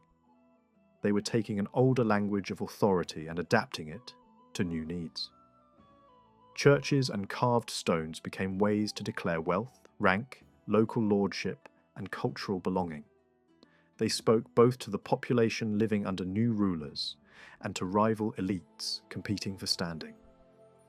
By the time of the Norman Conquest, the importance of church patronage as a tool of authority was already firmly established. That is one reason local churches are so revealing for this period. Grand abbeys and cathedrals certainly mattered, and many were rebuilt quickly in the Romanesque style after 1066. These great structures made powerful public statements. Along with castles, they were obvious instruments of domination. But at the local level, power was rarely secured by spectacle alone. It had to be worked out estate by estate, village by village. That more delicate process usually fell not to the greatest magnates who held vast lands scattered across wide areas, but to lesser lords whose influence depended on local recognition. For them, the parish church was one of the most useful places to display authority. It stood on the land from which their wealth came. It was familiar to the people among whom they lived. It was both sacred and public. To build there, rebuild there, or be buried there was to place one's claim to status at the centre of community life. In the North Riding of Yorkshire, the significance of local churches in the social landscape can be traced back very early. Long before the Norman Conquest, there was already a network of important ecclesiastical sites spread across the region. During the 7th to 9th centuries, a number of probable minsters and their dependencies had been established. The system was not as dense or as organised as that of southern England, but it was substantial. Then, in the 10th and 11th centuries, as the old minster structure weakened and local patronage grew stronger, church provision expanded further. By that time, there were already many churches in use across the North Riding, even if little standing architecture from the 10th century survives.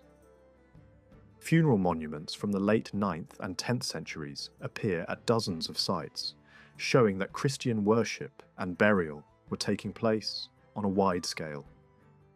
In some parts of the Riding, especially Wensleydale and Western Rydale, nearly all of the churches known from the later Middle Ages were already present by the middle of the 10th century. These areas reveal long continuity.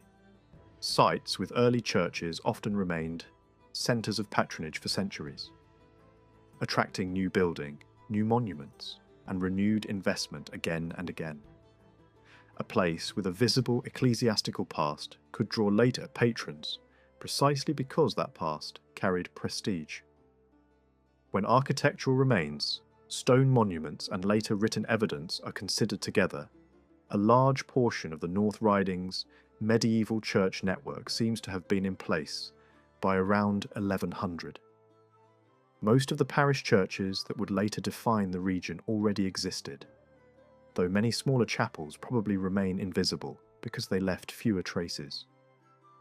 A notable share of these early churches had already been rebuilt in stone. That shows significant investment by patrons, especially in the period from the middle of the 11th century onward. Earlier stone churches may have existed in some places, but if so, they rarely survived later rebuilding. What becomes clear is that the first major surge of stone church construction in the North Riding belongs mainly to the second half of the 11th century. One church can be dated firmly to before the Norman Conquest, and a few others may also preserve signs of mid-11th century rebuilding. Even so, the broader pattern points to an intensification of stone building after 1066. This does not mean that all such churches were part of a single Norman campaign of domination. The situation was more complicated. In some cases, new Norman patrons may indeed have used rebuilding as a way to establish visible control. In others, native patrons may have rebuilt churches to show that they still possessed wealth, influence, and relevance under the new order. Architectural style does not translate neatly into ethnic identity. So-called Saxon features do not automatically signal resistance, just as Romanesque forms do not always indicate foreign imposition. Many churches seem to reflect a mixed visual language, drawing from older regional habits, while also absorbing new forms. The result was not the final stage of one dying tradition, but the beginning of a new one shaped by negotiation, adaptation, and shared practical realities. The grave monuments of the late 11th and early 12th centuries tell a similarly complex story. Some display patterns associated with Romanesque taste, while others combine older Anglo-Scandinavian forms with newer ideas. Their distribution is especially revealing.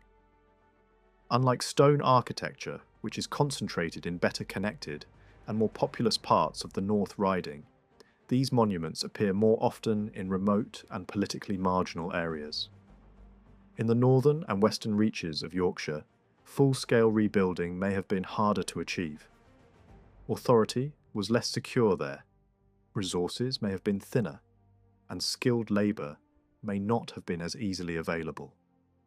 In such settings, patrons may have turned instead to carved grave slabs and other monuments as a more practical, but still durable, form of display. These were visible, prestigious, and meaningful, yet required fewer resources than rebuilding an entire church. Their very presence shows that elite families still felt a strong need to mark their status publicly. The symbols found on many of these monuments are equally important. In northern England, grave slabs often carry emblems that point to rank, occupation, or social identity. The most common symbol is the sword. It appears again and again, reflecting an elite culture that defined itself through military standing and lordship.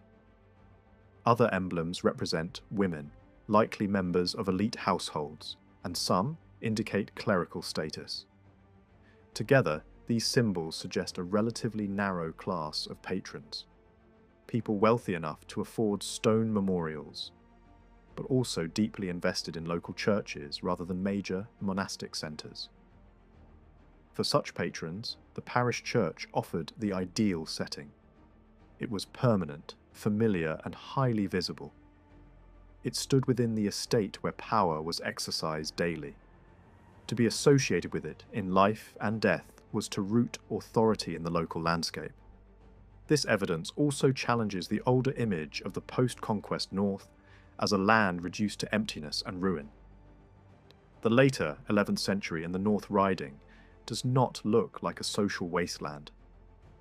The number of churches in use, the spread of priests and churchyards, the building of stone structures, and the commissioning of monuments all point to a region with active social and religious life.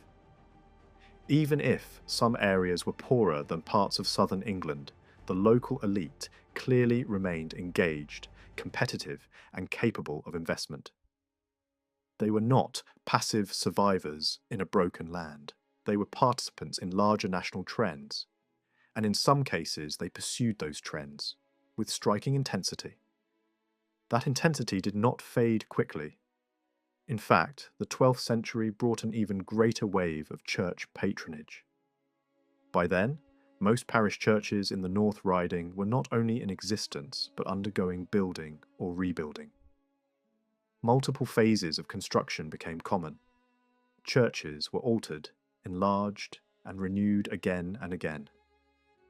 This matters because it shows that the rebuilding of local churches cannot be explained simply as an immediate reaction to conquest, nor can it be reduced to a straightforward change from wood to stone. The momentum continued long after the first political shock had passed.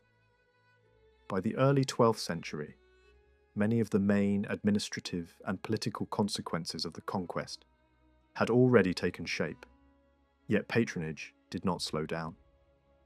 It increased. This suggests that investment in churches served a broader and more durable purpose. It remained essential because local elites continued to need visible expressions of status, continuity, and legitimacy. The conquest sharpened that need, but it did not create it, and the need remained powerful, even in more stable decades. When the North Riding is compared with Durham and Northumberland, both similarities and contrasts become clear. The northern counties also possessed a substantial network of pre-conquest church sites, and by the end of the 10th century, a large share of their later parishes was already established. In that sense, the ecclesiastical foundations of the region were broadly comparable. Yet the pattern of later patronage differs in important ways. Durham and Northumberland seem to preserve less transitional architecture of the late 11th century than the North Riding. One likely reason is that Norman control at the lower, local level may have been weaker there. If fewer manorial positions changed hands dramatically, then there may have been less pressure for competitive rebuilding. The social contest that drove visible investment in Yorkshire may have been less intense in some northern districts. Another major factor was the survival of older Anglian fabric. In Durham and Northumberland, substantial early churches remained standing in a way rarely seen in Yorkshire. These buildings were not dead relics. Some remained in use, attracted pilgrimage, and continued to serve as burial grounds. Their survival offered later patrons something powerful, a direct and material link to a respected past. In Yorkshire, older Anglian architecture was often overwritten by later phases. In the far north, it was more often retained. That difference may reflect different local priorities. Where earlier monastic traditions remained especially strong, preserving ancient structures could strengthen regional identity and legitimize present authority. Whether the patrons were English landholders maintaining continuity or Norman lords seeking acceptance in a difficult landscape, there was much to gain from attaching themselves to places already loaded with historical prestige. The northern counties also show interesting patterns in funerary monuments. County Durham has fewer early grave slabs than the North Riding, though some displayed decorative links, with Yorkshire examples, suggesting regional artistic connections. Northumberland, on the other hand, has a surprisingly large number of such slabs, but many are concentrated at castles and strongholds, where several minor lords may have been competing for rank and favour. That pattern mirrors what can be seen in the more remote and unstable parts of the North Riding. In liminal or weakly controlled areas, grave monuments may have offered a particularly useful medium for asserting presence and status, when larger architectural projects were less practical or less accessible. Across all these local variations, one larger conclusion stands out. The Conquest changed the political order of the North, but it did not erase the older relationship between elite identity and church patronage. On the contrary, it strengthened the importance of that relationship. The habits of building in stone, placing monuments in churchyards, and tying family memory to local sacred sites had deep roots before the Normans arrived. What happened after 1066 was not a total break, but a transformation of existing practices. New rulers, old families, and mixed communities all drew on a language of authority that was already understood. They reused it, reshaped it, and applied it to new conditions. In that sense, the local churches of Northumbria reveal something larger than architecture alone. They show how power survives upheaval by learning how to speak in familiar forms. The stones of the north were not silent witnesses to conquest. They were part of the process itself. Through rebuilding, burial, and display, local patrons announced continuity where there had been disruption, stability where there had been violence, and legitimacy where there had been uncertainty. The result was not a simple story of Norman replacement, nor a straightforward tale of resistance. It was a more complicated and more human process, in which old symbols were given new meaning and local churches became the stage on which a transformed society presented itself to the world. When trying to understand the past, several different layers of knowledge come into play. There is the broad narrative of events, the deeper social and economic forces shaping those events, the beliefs people held about their own world, and the opinions they formed within it. Each of these layers carries its own importance depending on how one approaches history. In the case of Northumbria, the traditional narrative is unusually strong. It presents a story of migration, the formation of kingdoms, and the gradual acceptance of Christianity. According to this perspective, the English arrived from elsewhere, established political authority under kings, and eventually embraced a new religion through reflection and conviction.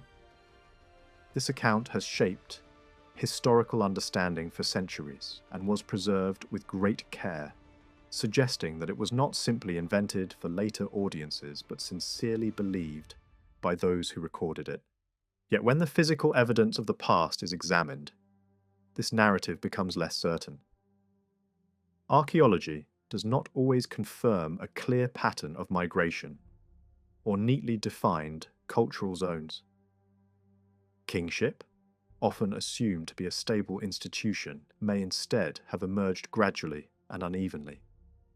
Even the spread of Christianity, so clearly described in written sources, is far more ambiguous when viewed through objects, burials, and settlements. Rather than offering a straightforward confirmation of the traditional story, material remains present a more fragmented and uncertain picture. But this uncertainty is not a weakness. It opens a different path of interpretation. Instead of expecting material culture to reflect a unified historical narrative, it can be seen as the expression of many individual and local viewpoints, some of which never became dominant. This perspective allows the familiar historical account to exist alongside other, less visible layers of thought. Beneath the surface of recorded history, there were communities thinking, acting, and expressing themselves in ways that were not always captured in texts. These quieter voices can be traced through monuments, landscapes, and material choices. The diversity of early Northumbrian material culture suggests that identity was not simple or fixed. It was layered, flexible, and often difficult to define using traditional labels.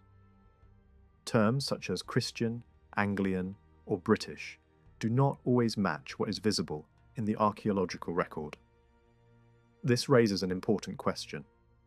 Is the problem found in the evidence itself, or in the vocabulary used to interpret it? To approach this complexity, it is useful to think in terms of different kinds of territories. Some territories were administrative, shaped by political power and land ownership.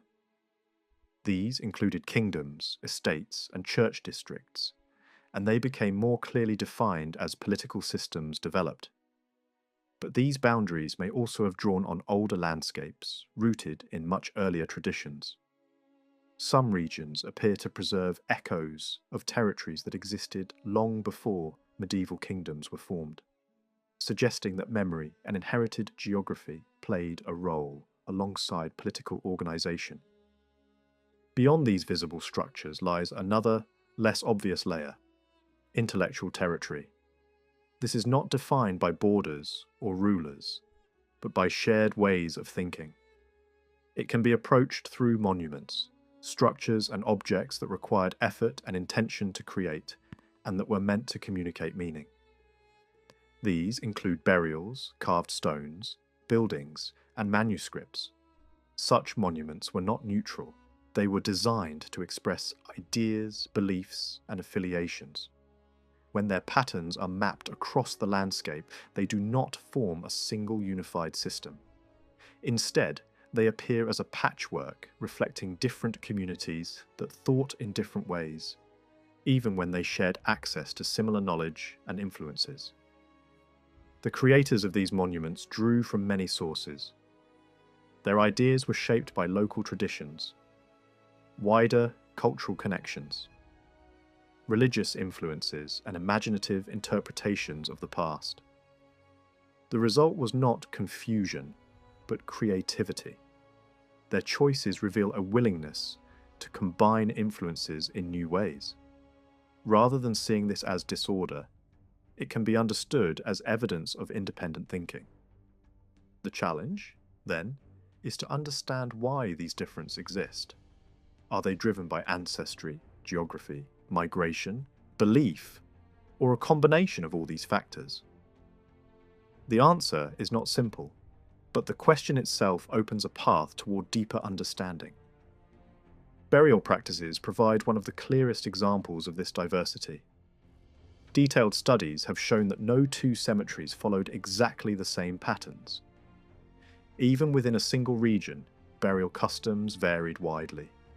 These differences are not easily explained as markers of ethnic identity.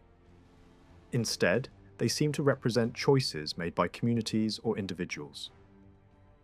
In earlier periods, burial styles often reflected broader cultural connections, but over time, new practices emerged. Some burials began to focus on ancient monuments, reusing prehistoric features in ways that suggest a deliberate engagement with the distant past. These practices appear later than others, challenging the idea that they represent older populations. Instead, they may reflect new ways of expressing identity or belonging. At the same time, differences in burial style may also reflect social distinctions.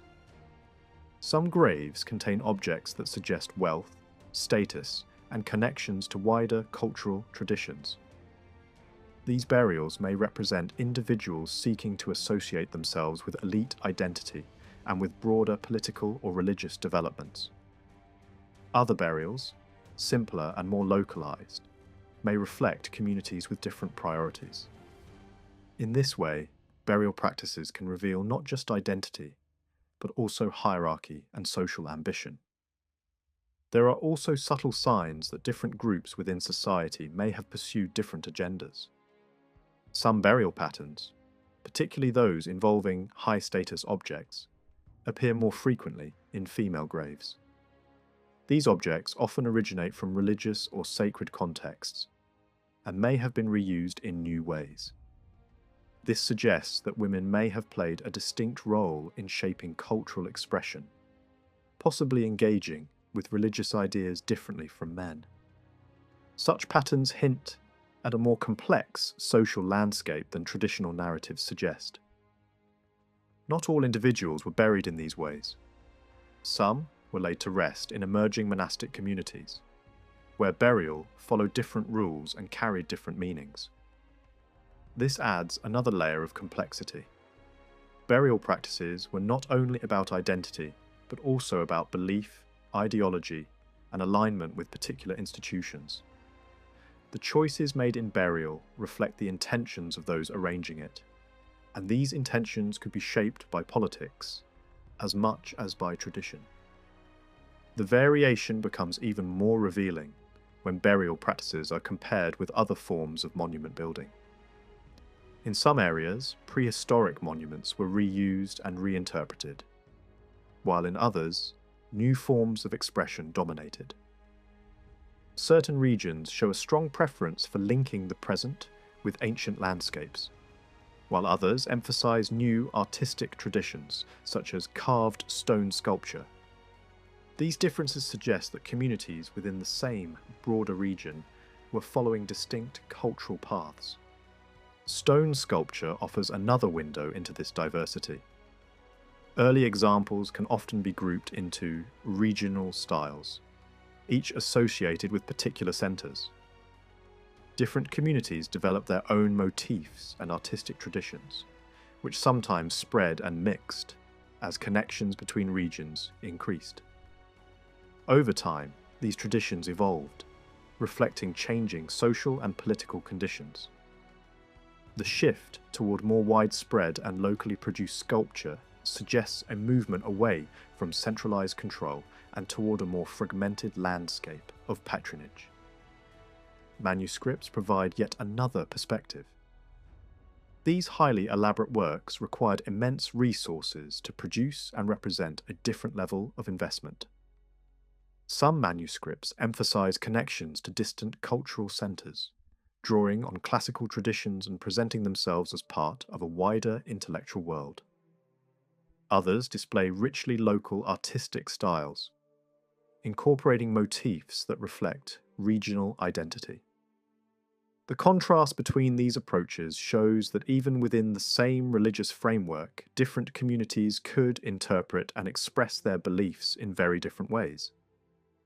Architecture, too, reveals regional variation. Even when similar materials were used, building styles differed from place to place. Features such as window shapes or structural techniques vary across regions, suggesting that builders were making choices rather than simply following a single tradition. These choices reflect local preferences and influences, indicating that architecture was another medium through which identity and affiliation were expressed. Taken together, these patterns suggest that early Northumbria was not a uniform cultural landscape. Instead, it was made up of overlapping territories defined not only by political control, but also by shared ideas and practices. These intellectual territories were shaped by many factors, including inherited landscapes, political change, and contact with other regions. The influence of earlier landscapes was particularly important. Prehistoric monuments and Roman remains were still visible and meaningful, and they provided a framework within which new expressions could develop. Communities could choose to engage with these older features, incorporating them into new practices and thereby linking themselves to a deeper past. Migration and external contact also played a role. Movement of people and ideas across the North Sea and beyond introduced new influences, but these were not adopted uniformly. Instead, they were interpreted and adapted in different ways, depending on local conditions and priorities. The sea, rather than acting as a barrier, served as a route for communication and exchange, allowing ideas to travel even when populations did not move in large numbers. These processes were shaped not only by geography, but also by ideology. Differences in belief, political alignment, and social ambition influenced how communities chose to express themselves. In many cases, the variation seen in monuments reflects deliberate choices rather than passive inheritance. What emerges from this evidence is a picture of a society engaged in ongoing dialogue. Different communities were aware of each other and of the broader cultural landscape, yet they chose different ways to express their identities. These choices were not random. They were shaped by local conditions, historical memory, and the need to negotiate power and belonging in a changing world. The diversity of early Northumbrian material culture is therefore not a sign of confusion, but of complexity. It reflects a society in which multiple voices coexisted, each contributing to a broader conversation.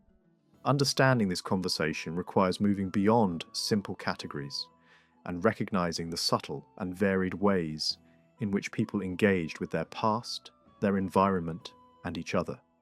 Across early medieval Britain, burial has long been one of the richest sources for understanding society. The objects placed with the dead, the position of the body, and the structure of the grave all carry meaning. For centuries, scholars have debated what exactly these practices reveal. Do they reflect the personal identity of the deceased, such as age, sex, or social standing? Or do they instead express the beliefs and intentions of those arranging the burial? The answer is not straightforward, especially as burial customs changed over time. In the earlier centuries, between the 5th and 7th centuries, graves often contained a wide range of objects. These items have been used to reconstruct social roles and hierarchies. However, from the 7th century onward, burial practices became more restrained. Grave goods became rarer, and in many cemeteries the dominant pattern shifted towards simple inhumations, with bodies laid on their backs, aligned roughly east to west, and buried without accompanying objects. This apparent uniformity makes interpretation more difficult. Yet not all cemeteries follow this pattern. Some still show variation, offering the possibility of linking burial customs with biological characteristics of individuals. One such site provides a rare opportunity to explore these relationships in detail. The burial ground known as the Bowl Hole, located near Bamburgh on the Northumbrian coast, dates from the 6th to 8th centuries.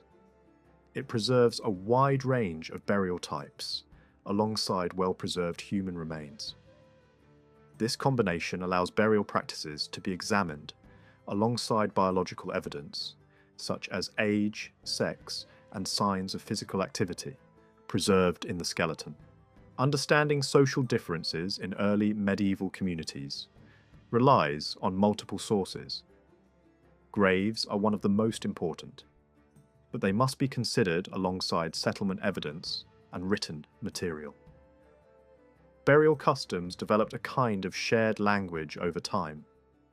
By the 6th century, patterns had emerged in which certain objects were associated with particular groups, often defined by age or sex. These patterns have been used to identify social roles, but they do not always provide clear answers. During the 7th century, burial practices began to change significantly. The number of objects placed in graves declined, and in some regions, richly furnished burials became rare and isolated rather than common. This shift may reflect broader changes in society.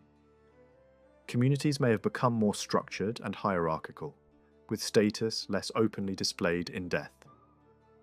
As power became concentrated in certain families or groups, the way status was expressed also evolved.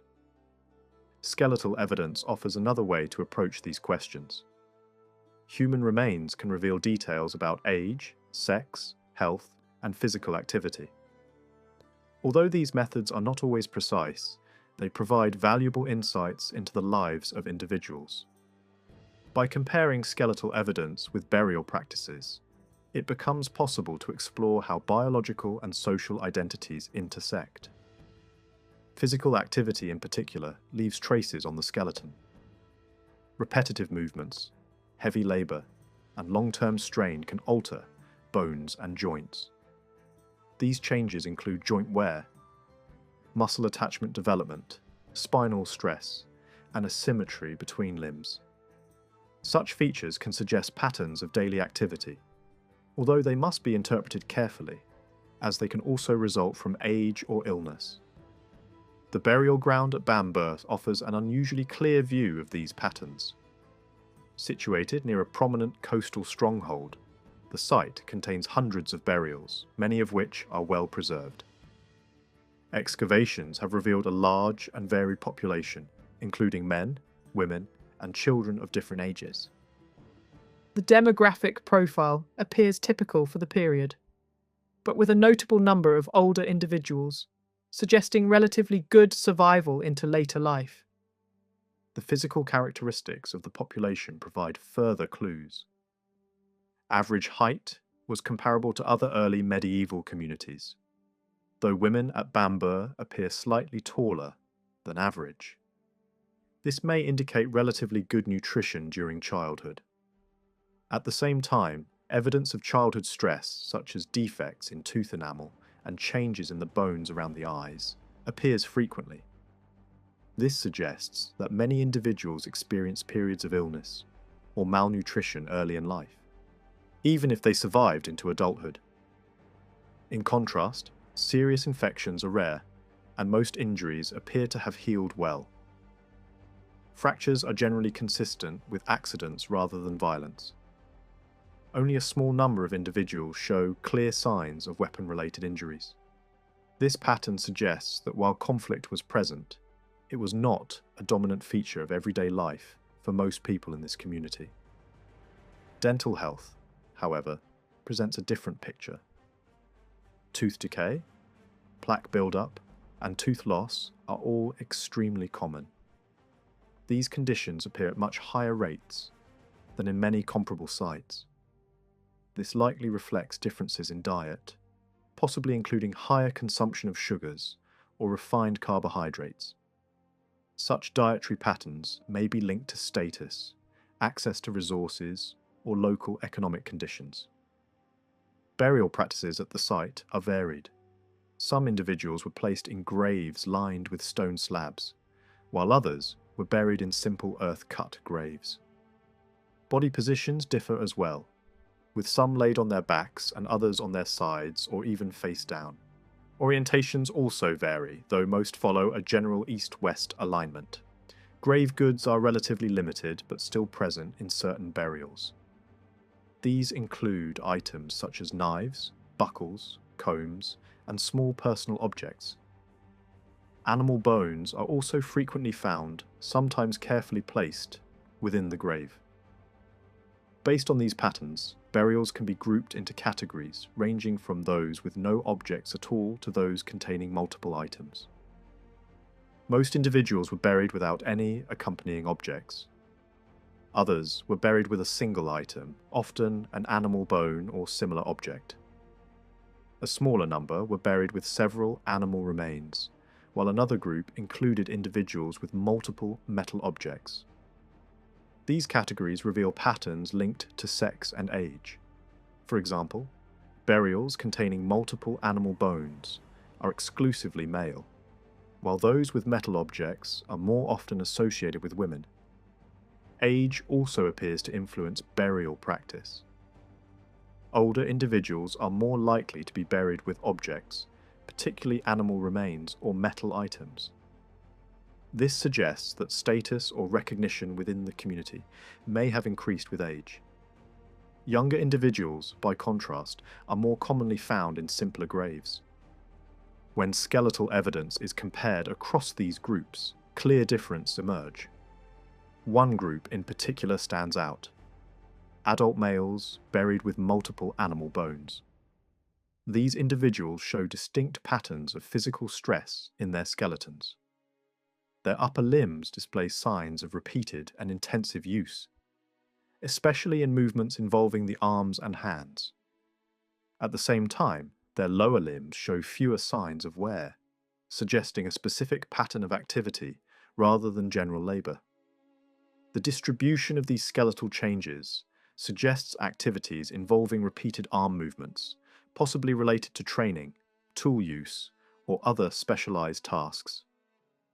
The symmetry of the arm bones also indicates that both arms were used extensively, rather than one being dominant. This pattern differs from that seen in other males at the site, who show more typical asymmetry. These findings suggest that the men buried with animal bones may have held a distinct role within the community.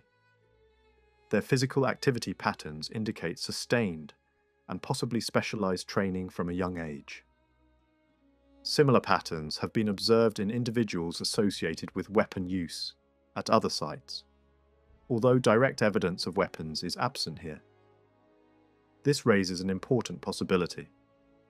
In earlier periods, weapons placed in graves may have symbolised status or identity. In later cemeteries, where weapons are no longer commonly included, other symbols may have taken their place. The presence of animal bones in these burials may represent such a shift.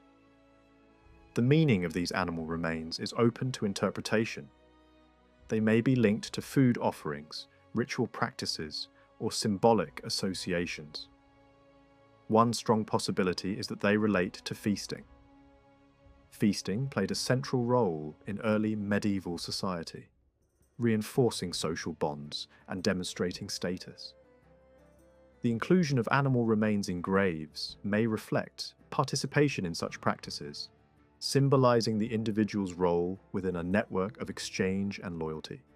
These burials may therefore represent individuals of importance within their community, not necessarily through wealth alone, but through social relationships and roles. The combination of burial practice and skeletal evidence suggests that they were physically active, socially significant, and recognised in death in a distinctive way. Overall, the evidence from Bamber demonstrates that burial practices are closely linked to both biological and social identity. Age, sex, and patterns of physical activity all influence how individuals were treated after death. By examining these factors together, a more detailed picture emerges of life in early medieval Northumbria. The patterns observed here also suggest broader changes in how status was expressed. As traditional markers such as weapons became less common in burial, new forms of symbolic expression developed. Animal remains may have served as one such marker, providing a way to identify individuals whose roles were otherwise invisible in the archaeological record. This approach opens new possibilities for understanding early medieval societies. By combining archaeological evidence with biological analysis, it becomes possible to move beyond simple categories and explore the complex ways in which identity was constructed, expressed, and remembered.